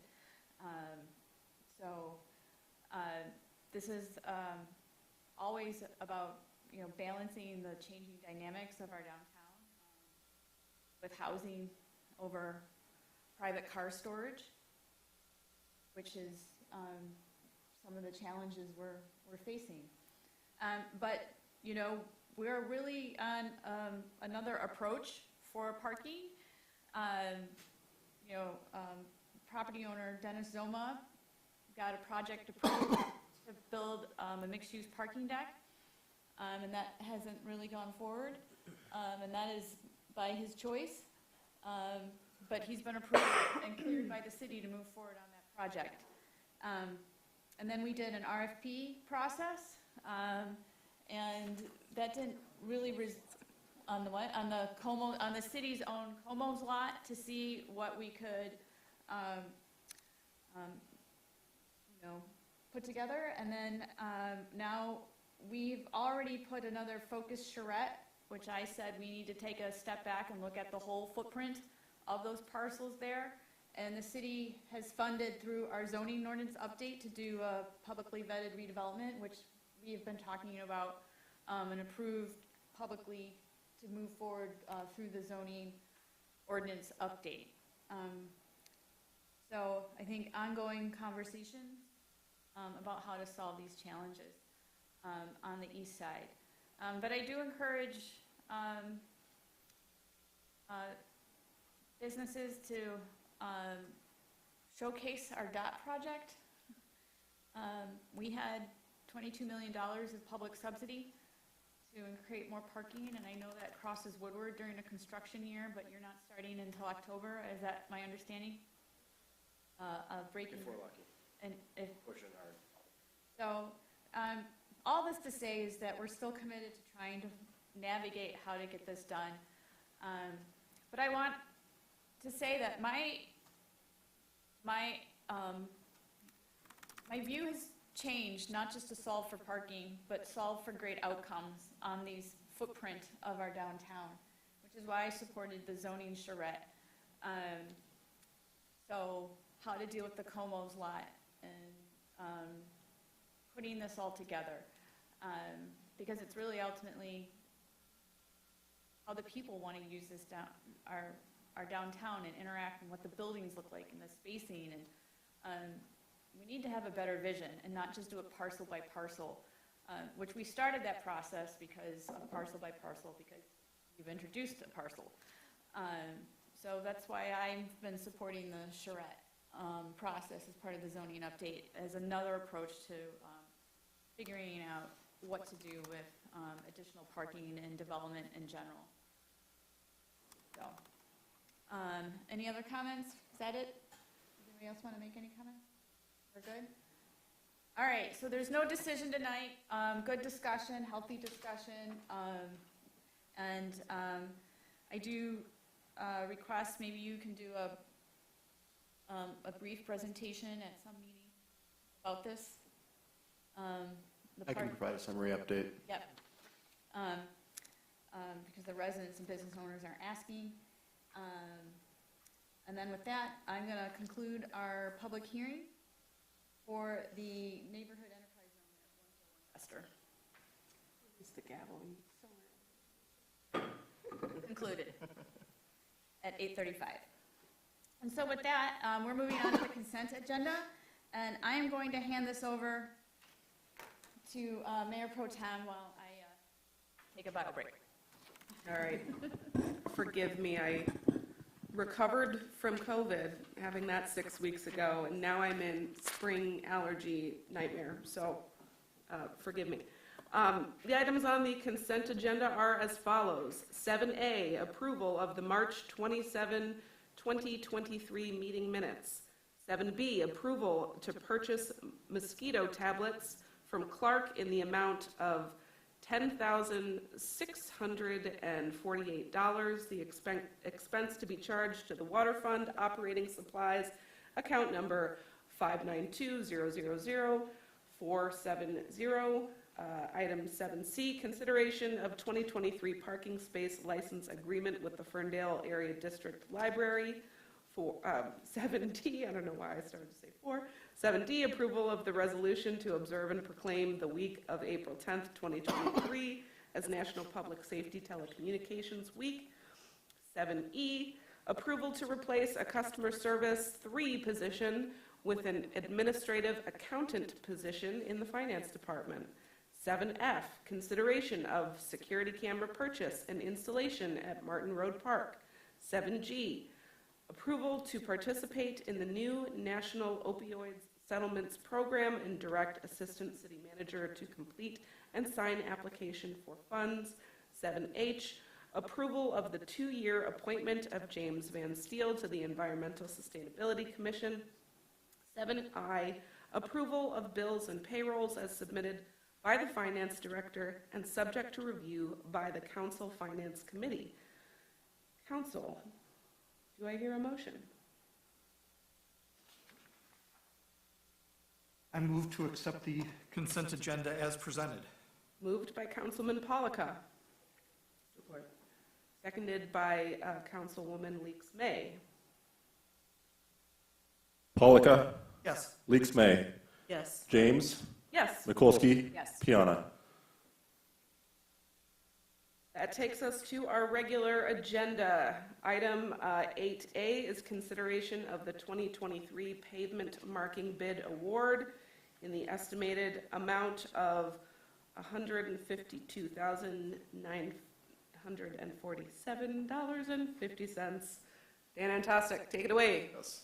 Good evening tonight, Mayor and Council. So tonight we have the bid award for our 2023 pavement marking program. While it is 2023, this program will not technically take place until fiscal year 24, and that's how we budgeted it. So every other year, we alternate back and forth between pavement markings and crack sealing. Last year we did crack sealing, so this year we're going to be doing an update and a freshening up of a lot of our pavement markings on our major roads. So what we'll be doing with this program, as we did in 2021, is the long lines, traffic lines, crosswalks, stop bars, turn arrows, and some of the special pavement markings as it relates to our bike lanes. Last time we went out to bid for our pavement marking program, we did receive 1 bid from PK Contracting, and again this year we did receive 1 bid for our 2023 pavement marking program, and that was again from PK Contracting. We don't necessarily, well, it is, you know, an issue in the market in terms of competition. Staff, we are not necessarily concerned with only having the 1 bid from PK Contracting. PK has been working in town, and they have done our pavement marking program in the last few years, in addition to working as a subcontractor on our pavement improvement program each year, and our water main work. In addition to, they've done some of our special markings when we've done some like facelift to the markings in the downtown area, our rainbow crosswalk and so on. So when we originally put together the cost estimate for this work, we came in at right about $150,000, which is kind of what we budgeted for fiscal year 24 to perform this work. So we wouldn't be getting started on this program until probably sometime July, August, maybe into September a little bit. The weather does limit how far we can go into the fall. What we did add on this year as part of that bid was an add alternate, 1 add alternate for a complete facelift of like all of the bike lane special markings. That additional add alternate came in at $35,000, which did push us up over budget. Most of what that was the touching up of the buffer zone on the bike lanes. So the section of the bike lane that is against traffic, the hash marks that are going through there, in like some of the tighter areas such as Woodward Heights and so on, a lot of that needs to be done by hand, as the trucks can't paint like through where we have the delineators and so on. So we did want to include that just to see what that number looked like and see if we could afford that. But with all the additional capital expenses that we're incurring between fiscal year 22 and fiscal year 23, with major roads, you know, the recommendation at this time would be not to move forward with the additional marking as it is over budget, and just do with what we have, which will get all the work done. Now, this bid did come in at $152,947.50, so it's a couple grand over what we originally budgeted, which is something that, you know, we can reallocate some of our typical operations costs to cover that, but we don't have the wiggle room to cover the full $35,000. So tonight, what we would be doing is recommending to move forward with PK and award the 2023 pavement marking program bid award to them with you know, a start time of fiscal year 24 is when this would actually work. Now, the one thing too, I do just want to point out is this is for current markings that we have around town on our major streets, you know, 9 Mile, Pinecrest, Livernois, Woodward Heights, Hilton, and a few others. This doesn't include any of the work that is going to actually take place in terms of the pavement markings that will be going on as part of the Woodward project, or our actual 2023 pavement improvement program that is like separately bid out and kept underneath that contract. So this is more so a maintenance item. With that, I'll take any questions.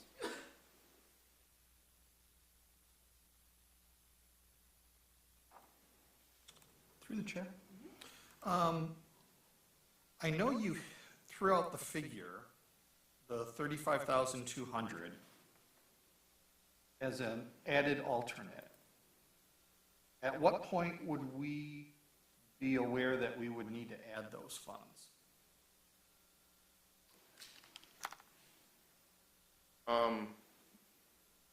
So basically what we did is we wanted to take a look because of the additional work that was going to take place into touching up those. So what we did when we bid this project out, we said, this is what we want to have done as part of our 2023 program.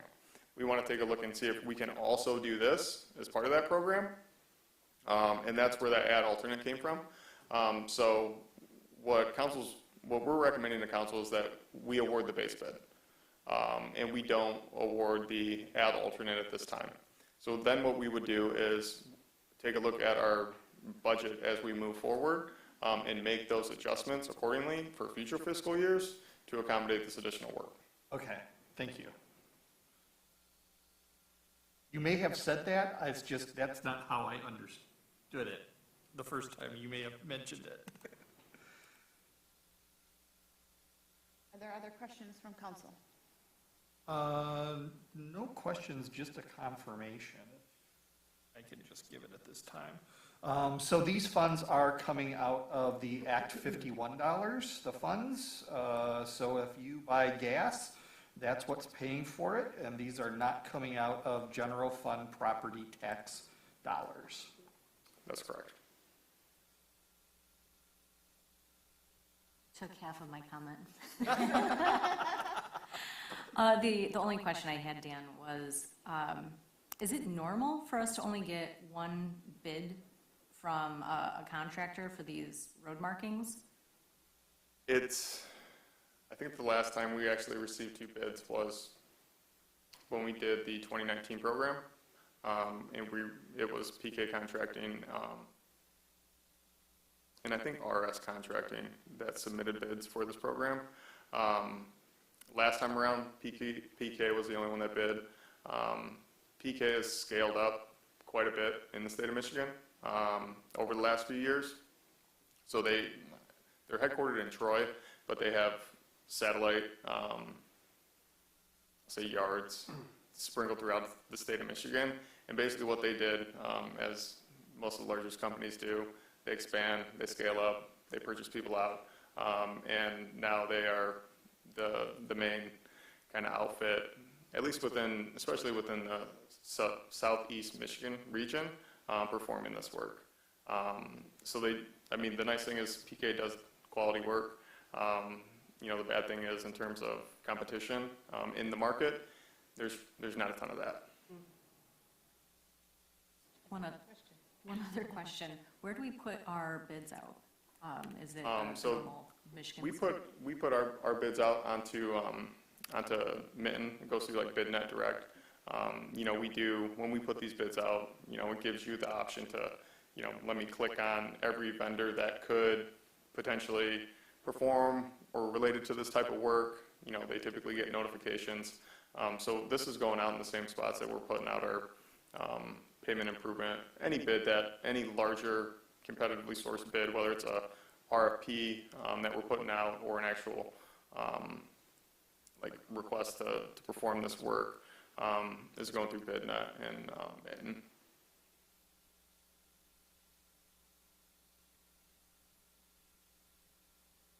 Excellent. We need a motion to proceed. Mayor, I move that we approve the 2023 pavement marking bid award to PK Contracting Incorporated in the estimated amount of $152,947.50. The expense to be charged to the Major Road Fund pavement markings, repair, and maintenance account number 202-477-775, and approve the DPW director to sign the contract documents pending approval from the city attorney.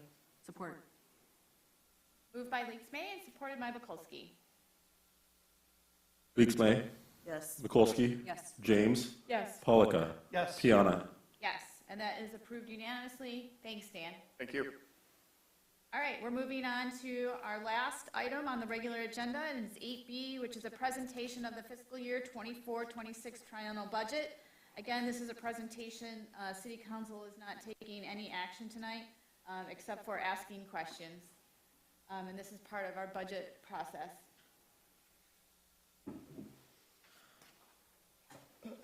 Thank you, Mayor and Council. Give me one moment to set up.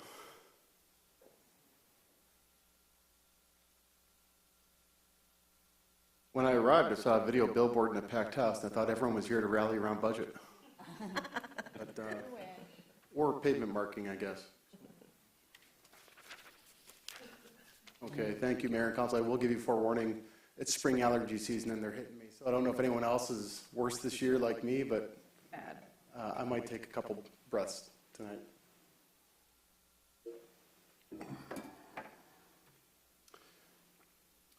All right, thank you, Council. This evening I will be presenting the first public hearing draft of the fiscal 24 through 26 projected budgets. I want to be clear, it's not a public hearing. I'm sorry if I said that. Correct, yes. Before this, City Council held a budget workshop, as we always do in March, to hear individual presentations from each department and then receive a general economic overview from the City Manager's Office and the Finance Department. We held that on March 18th. We received feedback at that point from the public and council, and then we moved forward with any comments to prepare tonight's presentation. This evening, unlike last year though, I kept the department portion of that presentation. It's submitted in the packet, but tonight I'll just be providing the broad overview of the economic outlook, millage rates, and the economic factors that council will consider in the next meeting. So this evening, we're going to begin with, as we always do, the bottom line up front and our values. City Council does have a strategic plan which identifies 6 critical success factors. These are things that must go well in order for Ferndale to realize its vision. This council added the 8th climate adaptation and resiliencies as a core value and a critical success factor in 2020 during the strategic plan. Staff do organize their priorities based on council's strategic plan and other key community plans like the master land use plan, climate action plan, and so on. We'll begin with millage rate projections. The green arrow on top does show you the budget that is being proposed to be adopted this month, that is for fiscal year ending 2024. As a reminder, the city's fiscal year begins on July 1. So fiscal 23, our current year, will conclude on June 30. We are proposing the following millage rates based on feedback from the state of Michigan and Oakland County. You'll notice that the rollback factor, which we recently received, we received that figure from the county. The Headley rollback factor is a formula that is provided by the state and county and that's applied against the city's taxable value. And that is how we get our millage rate. In this case, the millage rate is a little bit more flat this year, which is reflecting the impacts of the past year's economic environment, speaking mainly to inflation. Walking through the millages here, these are just the city portion of your tax bill. The operating millage is the city's general operating tax levy based on the city's charter. The operated voting is the Headley override rollback that was passed by voters in 2015. You'll see that that expires in fiscal 26, so we don't recognize that here. The solid waste is the sanitation millage levied to provide waste services across the city. And then the bonds is a variable, and that really is depend on whatever debt service the city is paying off. Currently, the biggest driver of that would be the road bond and the park improvement bond that was adopted by voters in 2015. The PA 359 publicity is a small millage that supports the communication requirements of the community. It is capped at bringing in $50,000 per year, which it's about $3 to $5 on your tax bill, depending on your house value.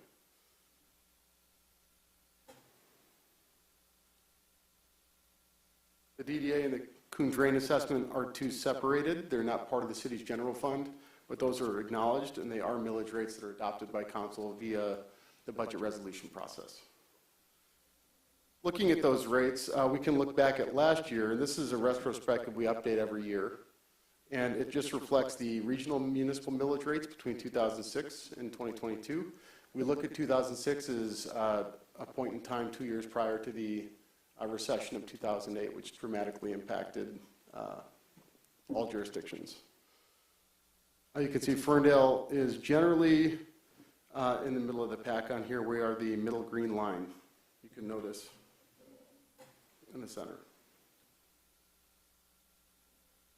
So as I had mentioned, the millage rate is really based on the factor of your Headley rollback factor applied to your cumulative citywide taxable value. So last year, Ferndale's community-wide taxable value, which is based on the aggregate value of our residential, commercial, and industrial properties, equaled about $800,765. This slide just really illustrates the differences between different tax bases.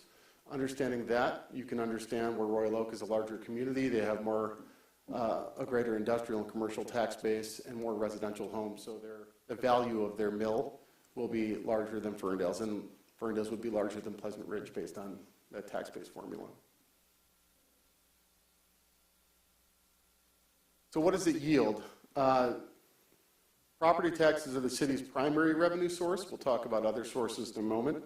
But on the left, you'll see a chart of the property tax revenues that is earned by the city through the general operating millage and the Headley override. The general operating millage is shown in green, and the Headley override is in yellow. You can see you can see the yield for that. On the right, you can see it in the table. On average, the property taxes right now projected to bring in $9.8 million next year. The Headley override is $3.5 million, so about 25%.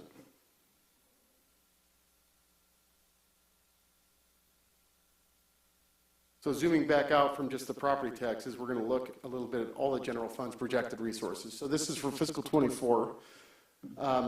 We begin with our property taxes in Headley millage. So you have a list on the left, and on the right you can see the pie chart, which just demonstrates the proportionality of our revenue sources.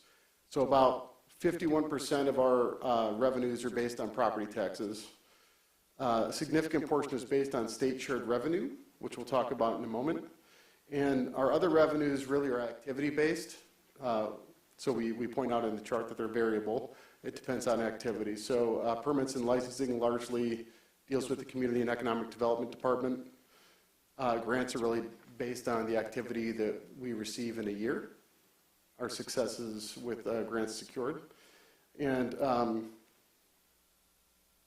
fines and fees also includes the 3rd District Courts portion of the budget. So most of those fines and fees are part of the court.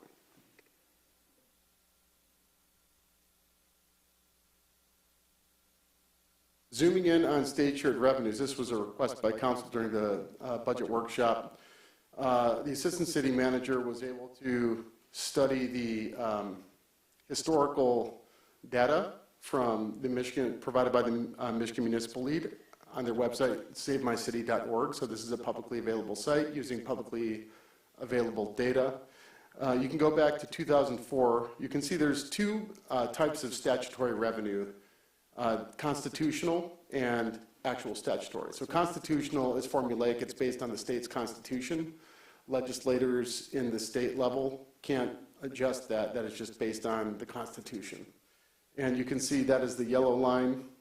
I'm sorry, that is the green line. And that stays pretty steady, and it's based on state activity. The yellow is a legislative decision. So that is a decision that's made as part of the state of Michigan's budget that's adopted in Lansing.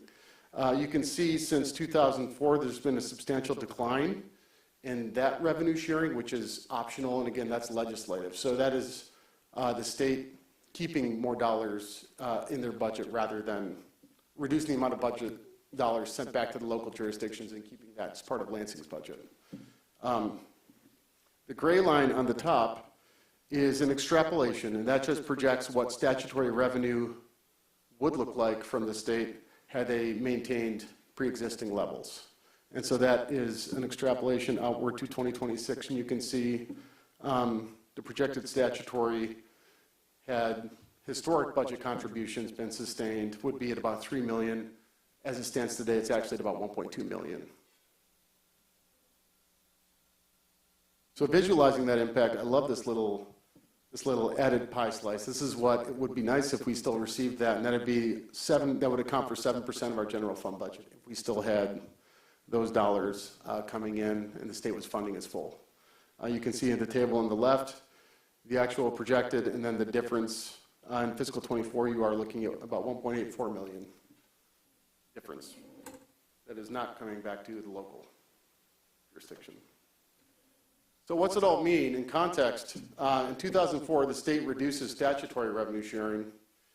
That increases the state's budget over the next 20 years. It decreases local government's budget options, which puts more pressure on the local property tax because that's 51% of our revenues. Local governments, thusly, are more reliant upon revenues, and the property taxes at the local level are also constrained by state law, too, specifically Proposal A, which is adopted by voters in 1994, and the Headley constraint, which was adopted by voters in 1978. So all of the combination of the state legislation and then the state budget changes since 2004 has really it's really put the burden of funding local government squarely on the local government without much more assistance at the state level. As I said in the beginning, each government is very different based on its makeup. So cities that could be larger in population with less legacy costs could have more flexibility. Ferndale is an urban city with a lot of legacy factors. So whether this is different than the city of Auburn Hills, which was incorporated in 1983, for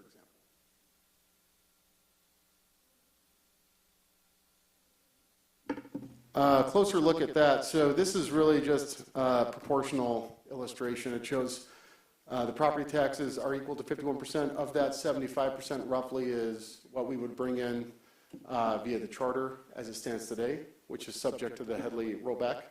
And then the Headley millage, which is expiring in December 2025, is about 27%, or about $3.5 million. Back to forward-looking impacts, I got a little ahead of myself, but looking after 2025, you're really looking at a major decision point for the community and funding in terms of how government services are going to sustain that $3.5 million potential loss in funding. This is a program that just illustrates kind of the changes in government before and after the Headley override was adopted by voters previously. And I can say from my practical experience, the need for government services changed substantially over the last 10 years with different expectations for social media communications, professionalization of your human resources department. The city's established a technology fund. We didn't have a technology fund before the Headley.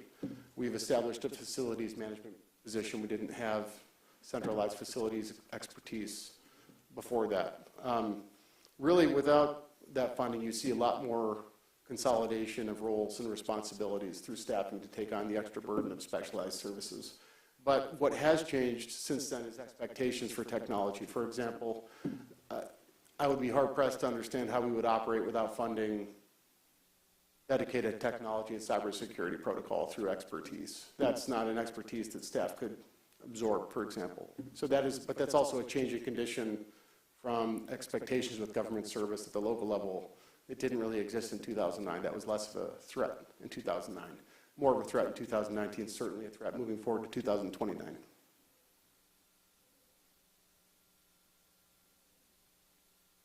Which is a good segue into what is government. Government is a service provider. 70% as a service provider, we don't make things, we don't make products, we provide services that the private market wouldn't otherwise provide. That's policing services, for example. There's not a profit there for the private market. So because of that, 70% of our general fund costs are borne by personnel expenditures. Of those, 15% of our costs can really be characterized as operations or contractual services, legal expenses, legal consulting. I spoke about IT. That actually only represents a portion of our 10% general fund costs for specialized contractual services. It does include civil engineering as well. The city doesn't have an actual civil engineer on staff. We outsource that through a firm. And then 5%, just 5% of our budget is really funding capital needs as it stands today.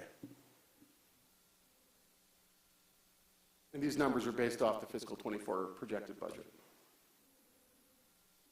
Breaking down those costs furthermore, full-time of the personnel costs, which is 70% of our budget. I include this slide to really give perspective on the full cost of an employee. You see a fully burdened cost of an employee. We would consider their full-time wages and the healthcare and fringe benefits that we would offer in a typical package to stay competitive for talent, including defined contribution.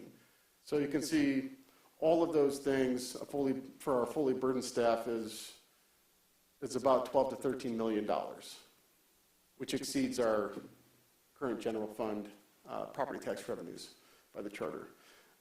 Overtime wages right now is predominantly public safety oriented. We've had substantial public safety shortages in the fire department. We've been changing recruitment tactics there. We have seen great success. Chief Robinson has done an excellent job on the recruitment and improving on our staffing numbers there. And our public works, of course, has significant overtime to stay current with all their work demand. What I point out at the bottom there is the fixed costs.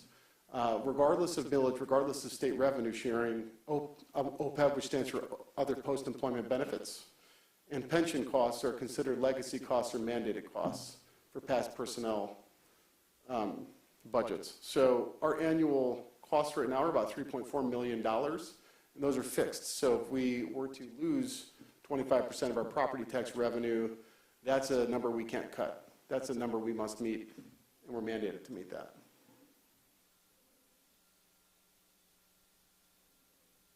Looking at general fund expenditures by department, here you can see about 53% of the city's budget is oriented around public safety. That's police and fire. That's pretty typical of any city government. And the other departments make up the rest, with DPW and the district court and our Parks and Rec department leading the larger departments. But Parks and Rec activity reflects grant activity. I want to be clear about that. So in this specific budget for fiscal 24, we have two major grant projects that will be improving Wilson Park substantially, and we'll continue improving Martin Road Park as well. Much of that is funded through the grant efforts by our Parks and Rec team, so I would acknowledge that and encourage the public to look at the notes on that in the packet if they want any more details on those projects. Those projects were also presented last month to the council as a recap. On the right, we just kind of pull out, in the left pie chart, I summarize the city administration as a general, because there's a lot of departments that make up city administration, but on the right, you can see what that looks like. So the city administration really is our professional services. That's our human resources, our communications department, our finance department, city clerk and elections, general counsel, and the city manager's office, special events.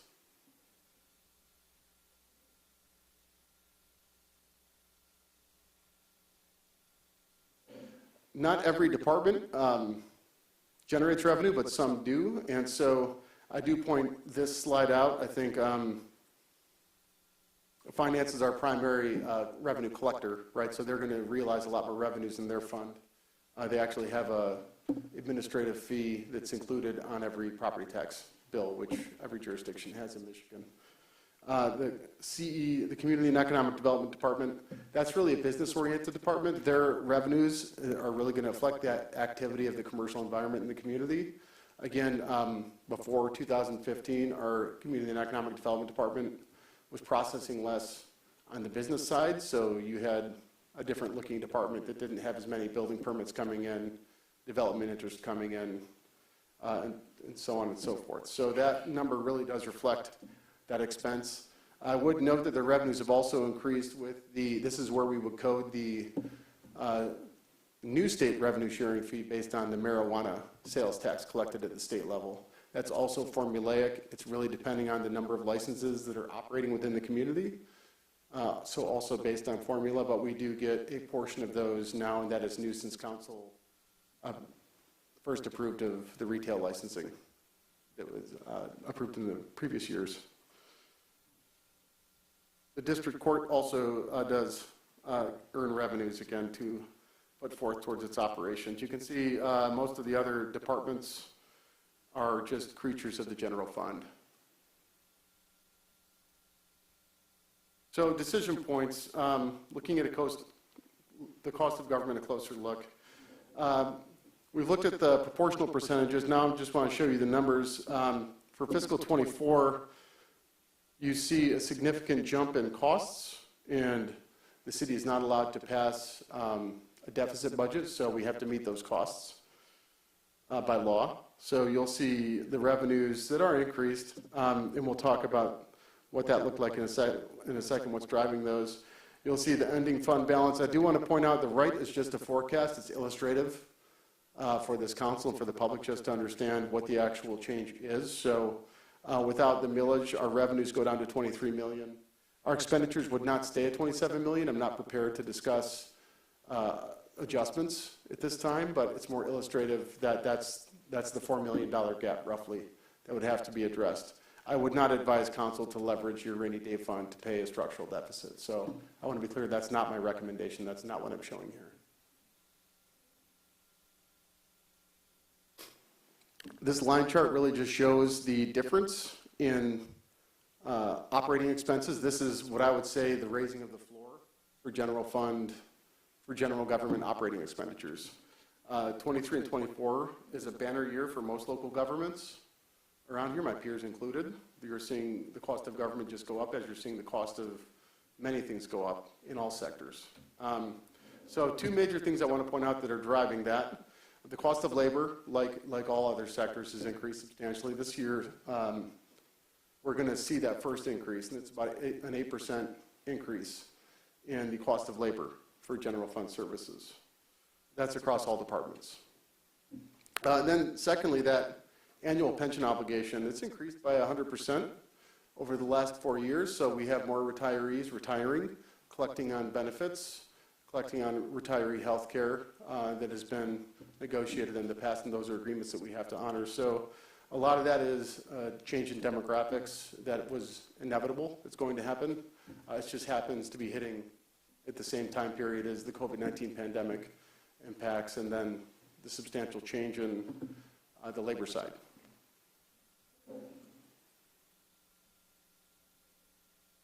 Looking at the capital, we talked about 5% of the capital of the general fund budget is donated for capital.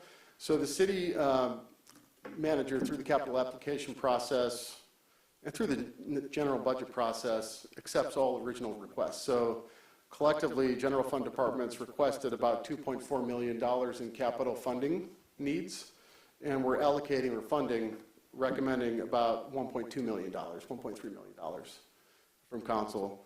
I provided a list of those capital requests. We identify them generally as obligatory. We're obligated to do this. Either it's via a previous engagement where it's a state mandate or a legal mandate, and then discretionary is really an operational decision, scheduled computer replacements. That's just a small example here. Election laptops, discretionary. These are things that we don't have to fund this year, but we should fund this year. And so if it's on this list, I would deem it as a best practice for us to fund that.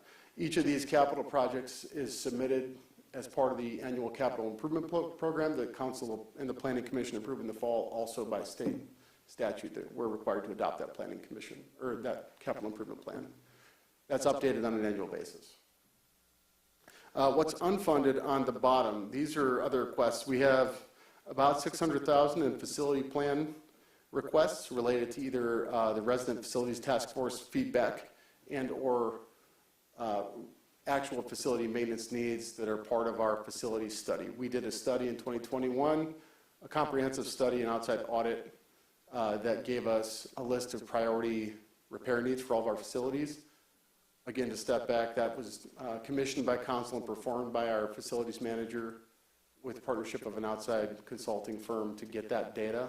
We need that data, but that outcome, the result of that is we have actual data driving decision points on facility needs that is managed by a subject matter expert on the staffing side. That didn't exist 10 years ago. We have deferred a capital request to improve the fire marshal truck, to update that. That's a temporary deferment. That's not something that you can just keep deferring. We'll eventually have to pay for that. But in this particular budget year, given the change in expenditures that I just described on the personnel side, we opted to recommend deferring that. Withington Alley improvements and decorative light poles, that was a $200,000 request from the Public Works Department. We do need to improve the stormwater situation in the Withington Alley behind affirmations, and I think there's an opportunity to just generally improve the pedestrian experience there as well for the businesses. Significant general fund dollars at this time. So we will focus on, we'll see if we can find some grant opportunities to help identify some outside funding to support that.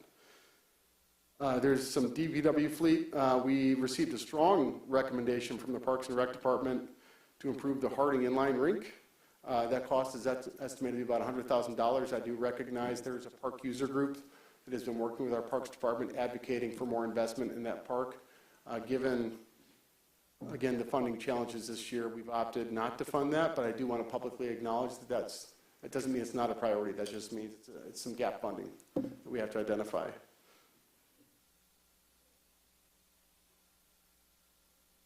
Now, to close on the capital side, I do want to touch on the 2022 Resident Facility Task Force. This is a task force.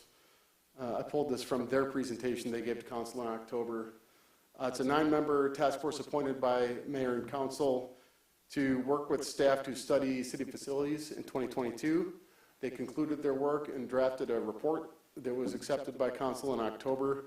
This would be the first budget year where their input could actually be considered through the budget process.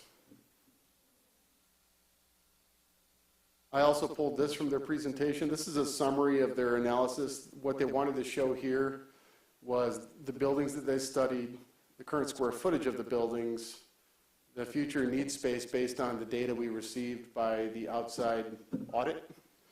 And then they looked at different approaches to funding facilities. They looked at new construction, just an expansion, rehab of present, and then rehab expansion.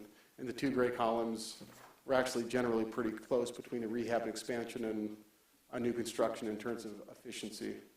They did provide an actual recommendation list for council And this is the chair, Donnie Johnson, who presented to council in October. This is from him too. This is his summary, and I copied it here because I didn't want to misrepresent him.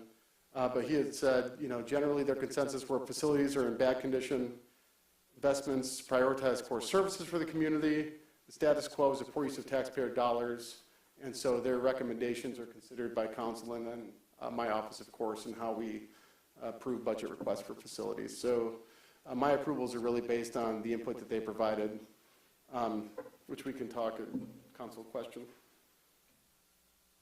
So quick recap, governments provide services. 70% of our services, of our general fund the personnel costs. Cost of labor is up about 8% in 1 year. We have fixed legacy costs that are here to stay.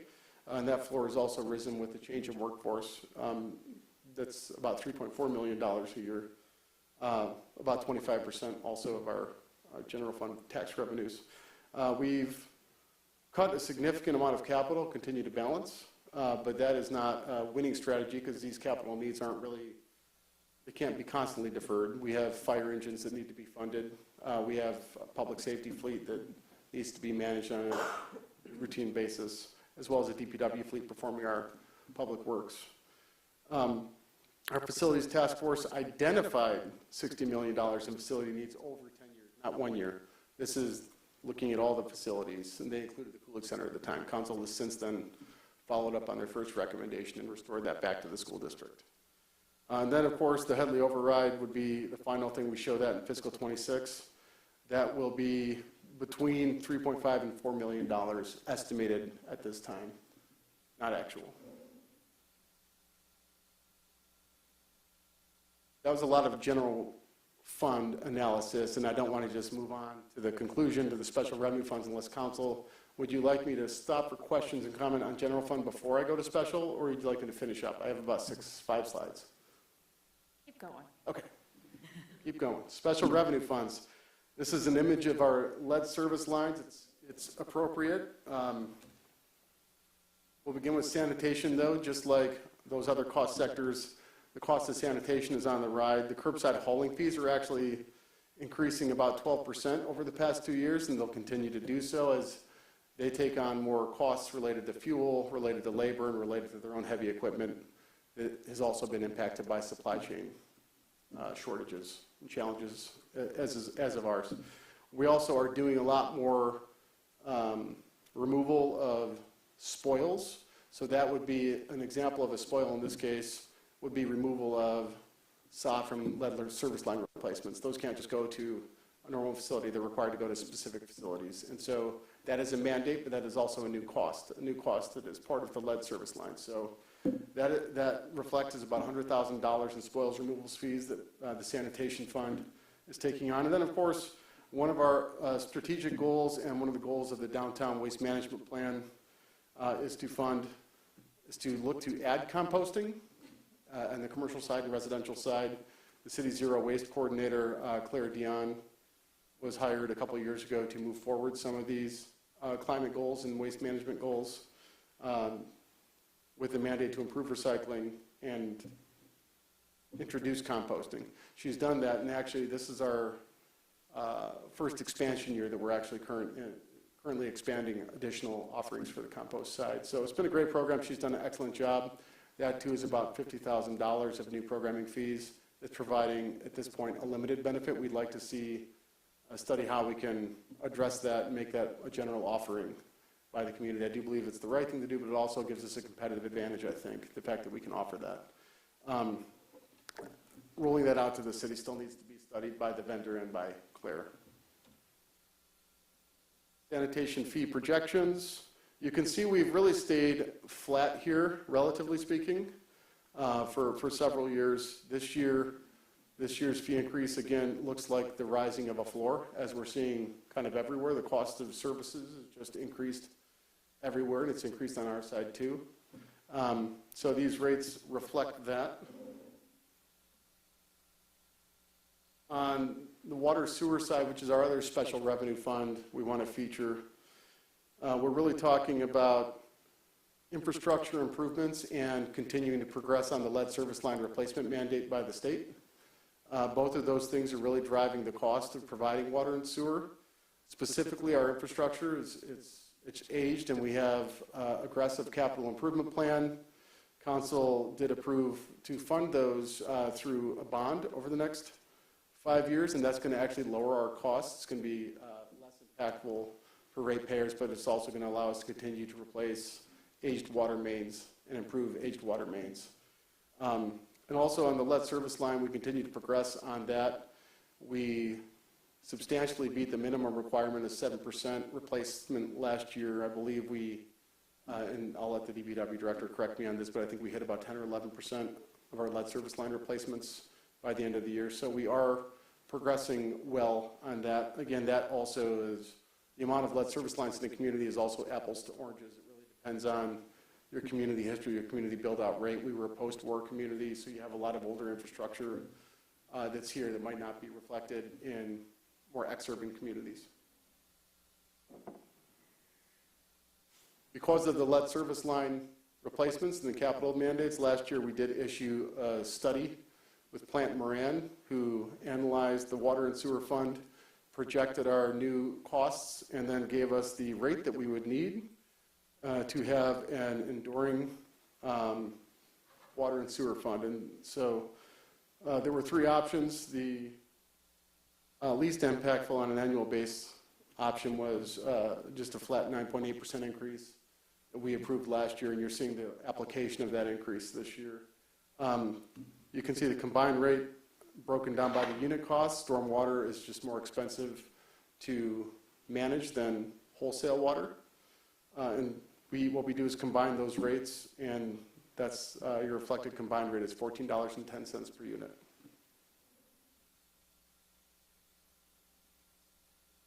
This is a recap of the timeline update. So this is Council's first reading of the budget. We will issue a notice for a public hearing on April 24th.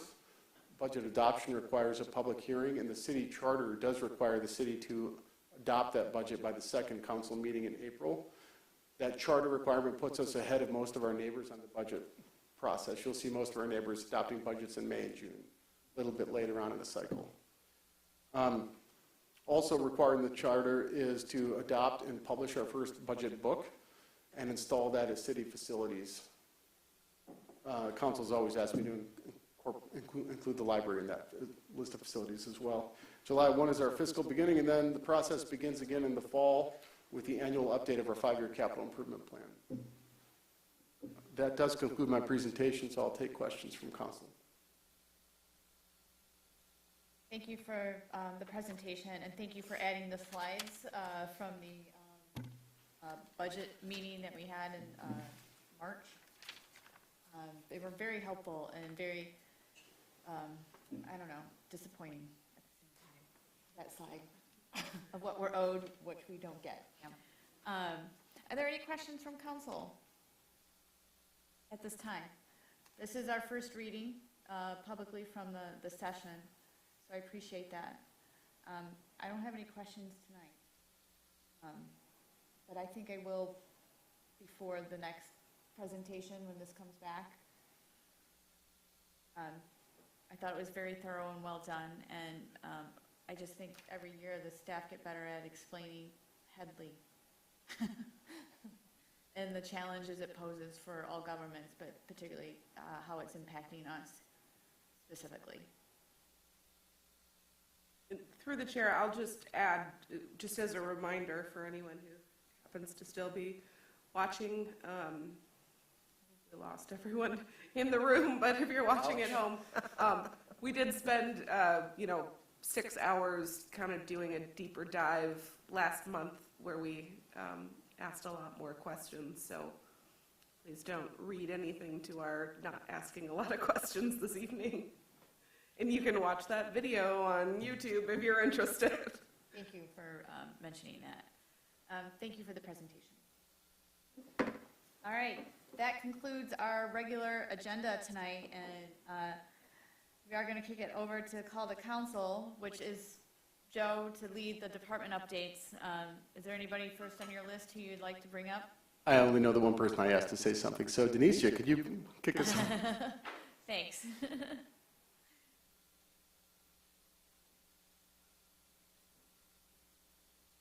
Good evening, Mayor and Council.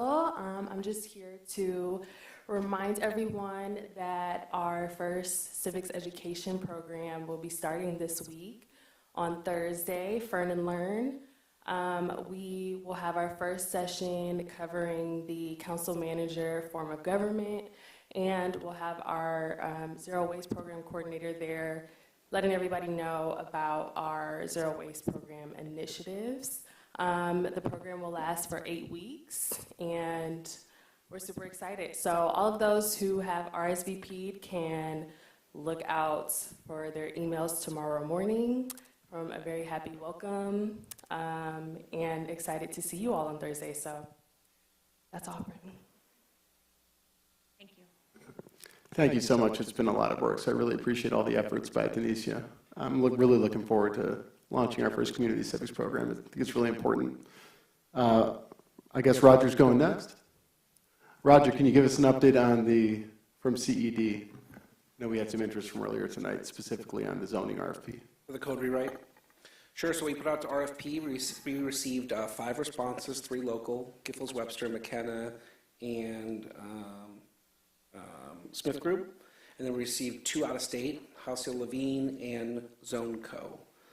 We met 2 weeks ago. We have a steering committee. Steering committee is made up of Councilor Pollica, Chair Foster from the Planning Commission, the DDA Director, the Communications Director, the Zero Waste Coordinator, myself, Kyle, and Christine, I think is the Indonesia, is the team. We went over the proposals 2 weeks ago and realized it had a lot of information we couldn't just evaluate in one sitting, so we came up with a plan. We looked deeper last week into it. We needed additional information, and the deadline was today. We received the additional information, and Councilor Pollica would have to say, I think we're meeting Wednesday or Thursday? I think Thursday? Thursday. I think we're meeting Thursday. We have a scoring matrix. Once we score it, it's a weighted score based on certain criteria. Then we will look at that and then come to council, hopefully with a contract to start doing that. We've talked about 4 focused outreaches to the community. One of them, a design shred for that area of 9 Mile and Woodward. So we're excited it's rolling out. Hopefully we can bring a contract forward soon. Thank you, Roger. Dan, can you give us a critical update on the state of Woodward and 9 Mile, please? And anything else you'd like to talk about? Yeah, so as some of you may have noticed, the 9 Mile and Woodward intersection was impacted a little bit due to a traffic signal conduit that was cut that powers the signal itself, the entire intersection, really. So right now that signal is flashing yellow on Woodward and then flashing red on 9 Mile. So basically that's flashing because there's a generator hooked up to the traffic control box. It's not as easy of a repair to necessarily make. MDOT is working with the subcontractors on the project that are handling some of the electrical aspects of it all. Pushing to try and get it done as soon as possible, but could potentially be, Monday, sometime next week before the permanent repair is fixed, due to where the repairs need to take place. So you will see some congestion at that intersection probably for the better part of the week. Outside of that, our 2023 pavement improvement program, we really got started on that this week, working over kind of in the factory area off of Hilton, south of Woodward Heights right now. Probably going to start on our water main replacement on Vester, hopefully sometime next week. And then we've been moving along with lead service line replacement. So one thing that we do not have out yet is compost. We'll probably get that out sometime this week since we've been able to let that dry out a little bit. Other than that, that's all the updates I have. And then the only other thing I would like to touch on is, the pedestrian signals are not operating at 9 and Woodward due to the loss of power. So the pedestrian crossings were closed down just out of safety because Woodward traffic is remaining constant. We do not want to put anyone in harm's way. So as we move to the other intersections and get the signals working again, as work is being done in those intersections, it'll be a north side and a south side so we can actually maintain pedestrian traffic as we work through those intersections. So that's all I got. May I offer a recommendation? Is it possible to use our auxiliary police officers maybe over the weekend during high traffic time if the pedestrian lights are still not working to help get people across our downtown? I would leave that up to the police department. Yeah. Because people are going to cross anyway, so let's make it as safe as possible and do some peak time management. Because I see real issues happening. I do too. So thank you for considering that, and let us know. Yeah, through the chair, Captain Spellman can put out a request. Yes. All right. Thank you. And one more question. The city's not spending any money to repair their problem, are we? It's not necessarily our problem or our mix-up, but it was just. I know, but Yeah. they're not digging up a sidewalk and we have to repair it or anything like No. that? Okay. No, this Not was, going into our flower beds? it okay. wasn't, these are MDOT signals, so I understand. it's MDOT's conduit and stuff like that. Yeah. Will they add on 5 seconds as magical? Probably take 5 seconds off because they're removing a lane. Yeah. Magical so no, additions? this one isn't on us. Okay. Yep. Yeah. I'd like to dovetail on that with an update from our DDA director, Lena Stevens.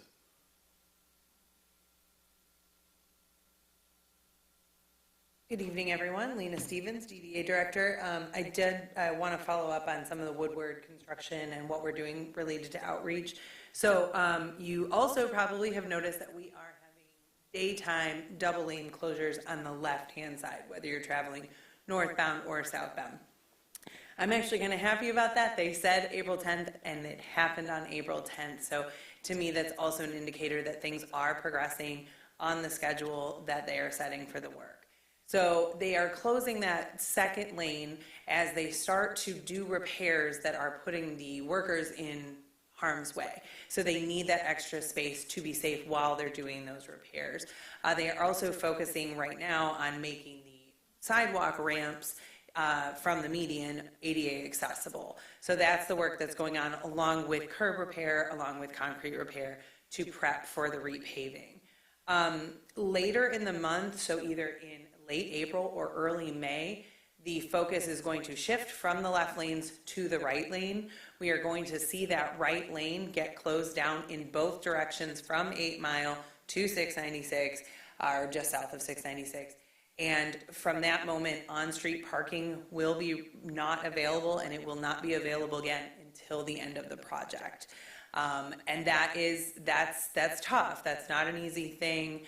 But we are working now to get that word out to businesses so that they can be prepared, do as much outreach as possible. We are going to be shifting in downtown Ferndale social media. We're going to be shifting to a lot of focus on Woodward businesses. So we're going to see a lot more shout outs for those particular businesses, how they're still open. You're going to see a lot of stuff about where our parking lots are. We're working with the communications team to work up some maps and some things that talk about other ways that you can get to our multitude of parking lots so that you can still enjoy your experience. You just need to park and walk. So we're working through that. We've got emails going out. We're going to be scheduling another day where we physically walk around to the businesses. In addition to that, we had a call today with Dan and MDOT to talk about driveways that are going to be impacted. So businesses that have private parking lots or some driveway for another purpose. Some of the garages have entrances into their facilities that way. And those are going to need repair, or many of them are going to need to be repaired. And we went through the full list, and DDA is taking responsibility for that initial contact to make sure they understand kind of when it's going to happen, how long they're going to be impacted for, as close as we can get it, and make sure that they know what's going to happen and have an opportunity to ask questions.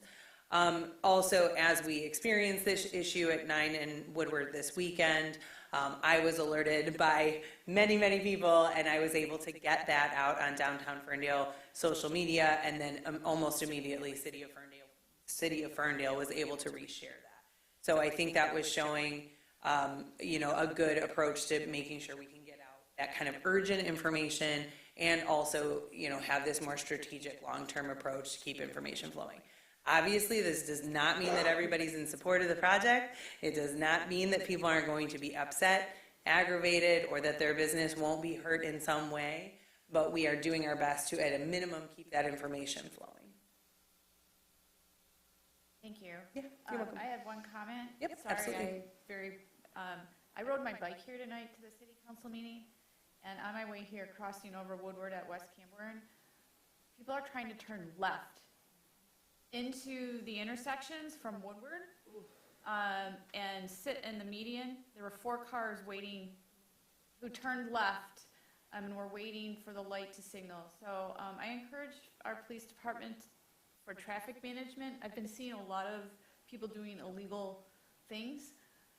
That's interesting. I actually saw a police vehicle parked there as I went home today, and I was like, I wonder why they're parked there, and now I know. Okay, that's good to know. They're turning left so that they don't have to go around because one of the crossings is closed.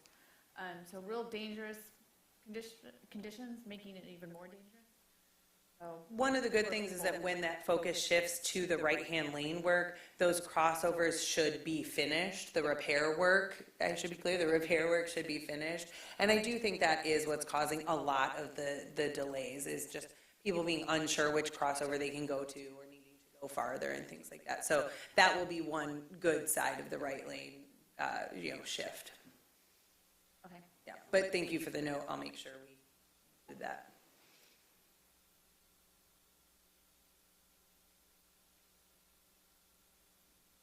Through the chair, I do believe that's all of our updates this evening. thank you.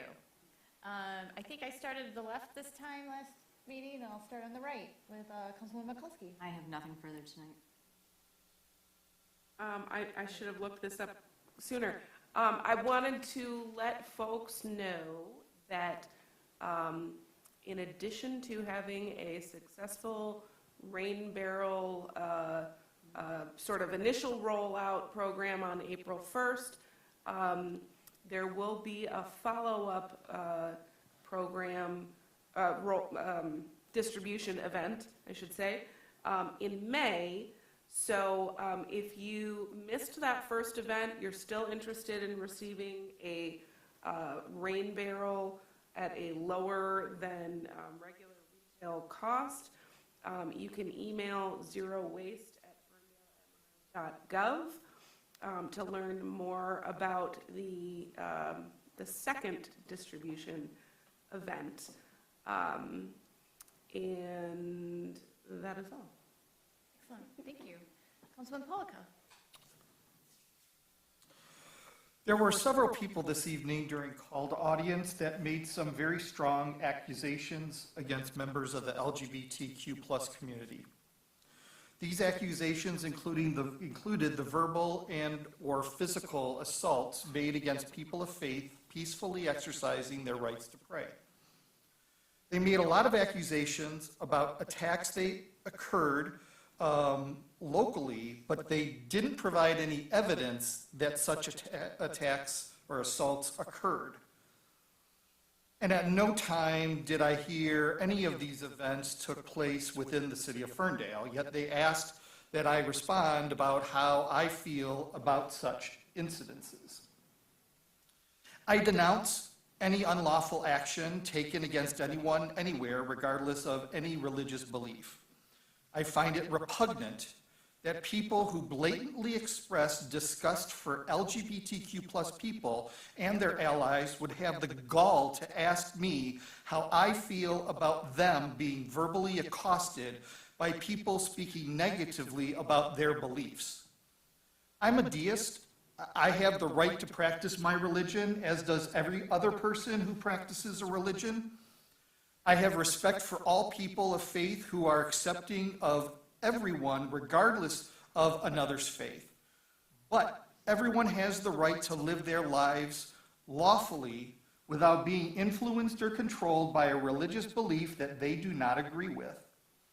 So don't come in here and tell me that me being an abomination because God made me gay, and then in the very same breath ask me to support your request to raise a flag promoting your religious beliefs. If you don't find Ferndale a welcoming community, it's probably because you are not a welcoming religion. Don't ever approach me here to insult me and then ask me to support you. I'm done, Mayor. I want to give you a slow clap. Do a fast clap too. And a fast clap too.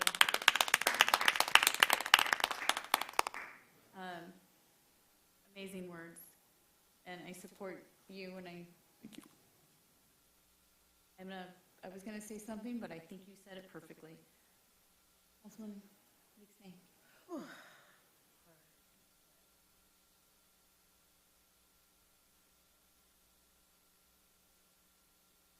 So I have some acknowledgements tonight. I want to thank our Ferndale Police Department for providing escorts to and from the competitions for the state championships, the basketball team, as well as the Winter Guard team. And on the drop of a hat, on the fly. Thank you so much for that, because I know you have other things to do, and the fact that you came through for the team. We didn't know that they were going to be champions, but you came through, and we appreciate you so much. In fact, I have a thank you card for you here that I'll be giving to you. I want to acknowledge the MP Robotics team over the weekend. Team Alliance came in second place in their field. The MP Warriors, 1025, qualified for nationals and will be going to Houston, which is fantastic. I also would like to acknowledge, again, I heard that it's Happy National Public Safety Telecommunications Week. Dispatchers, the calls that you get is a matter of life and death, and the fact that they do what they do every day, my hat's off to them, and it's an honor to honor them and recognize them this week. Probably should be recognized every day, not just this week, but thank you. And what else did I have to say here? Goodness.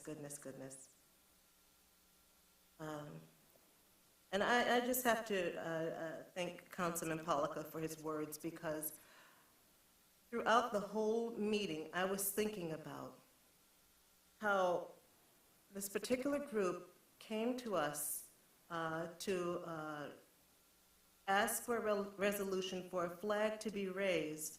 And I remember that night so vividly that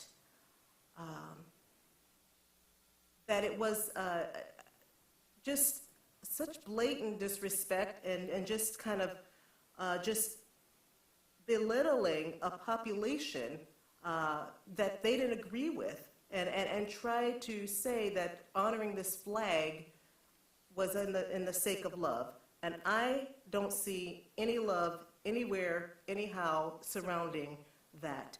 When you try to belittle a population and then try to hide behind love, I don't see how anyone can feel like a council would support that. So I still stand with how I felt that night. I believe I was described in a way that I don't recall that night, so I'm going to have to look back at that council meeting and check that out, because I don't believe that was accurate. But thank you to this council for standing up to hatred and disrespect, and for truly representing Ferndale as being the inclusive community that I have grown to know and love. So that's all I have to say tonight. Thank you. I have nothing this evening, because I think you two have said the most powerful statements and on our visitors. Oh, we do have No Mo May happening, thanks to Laura and the Beautification Commission and the FESC. But is this going out to people, or is this just a handout?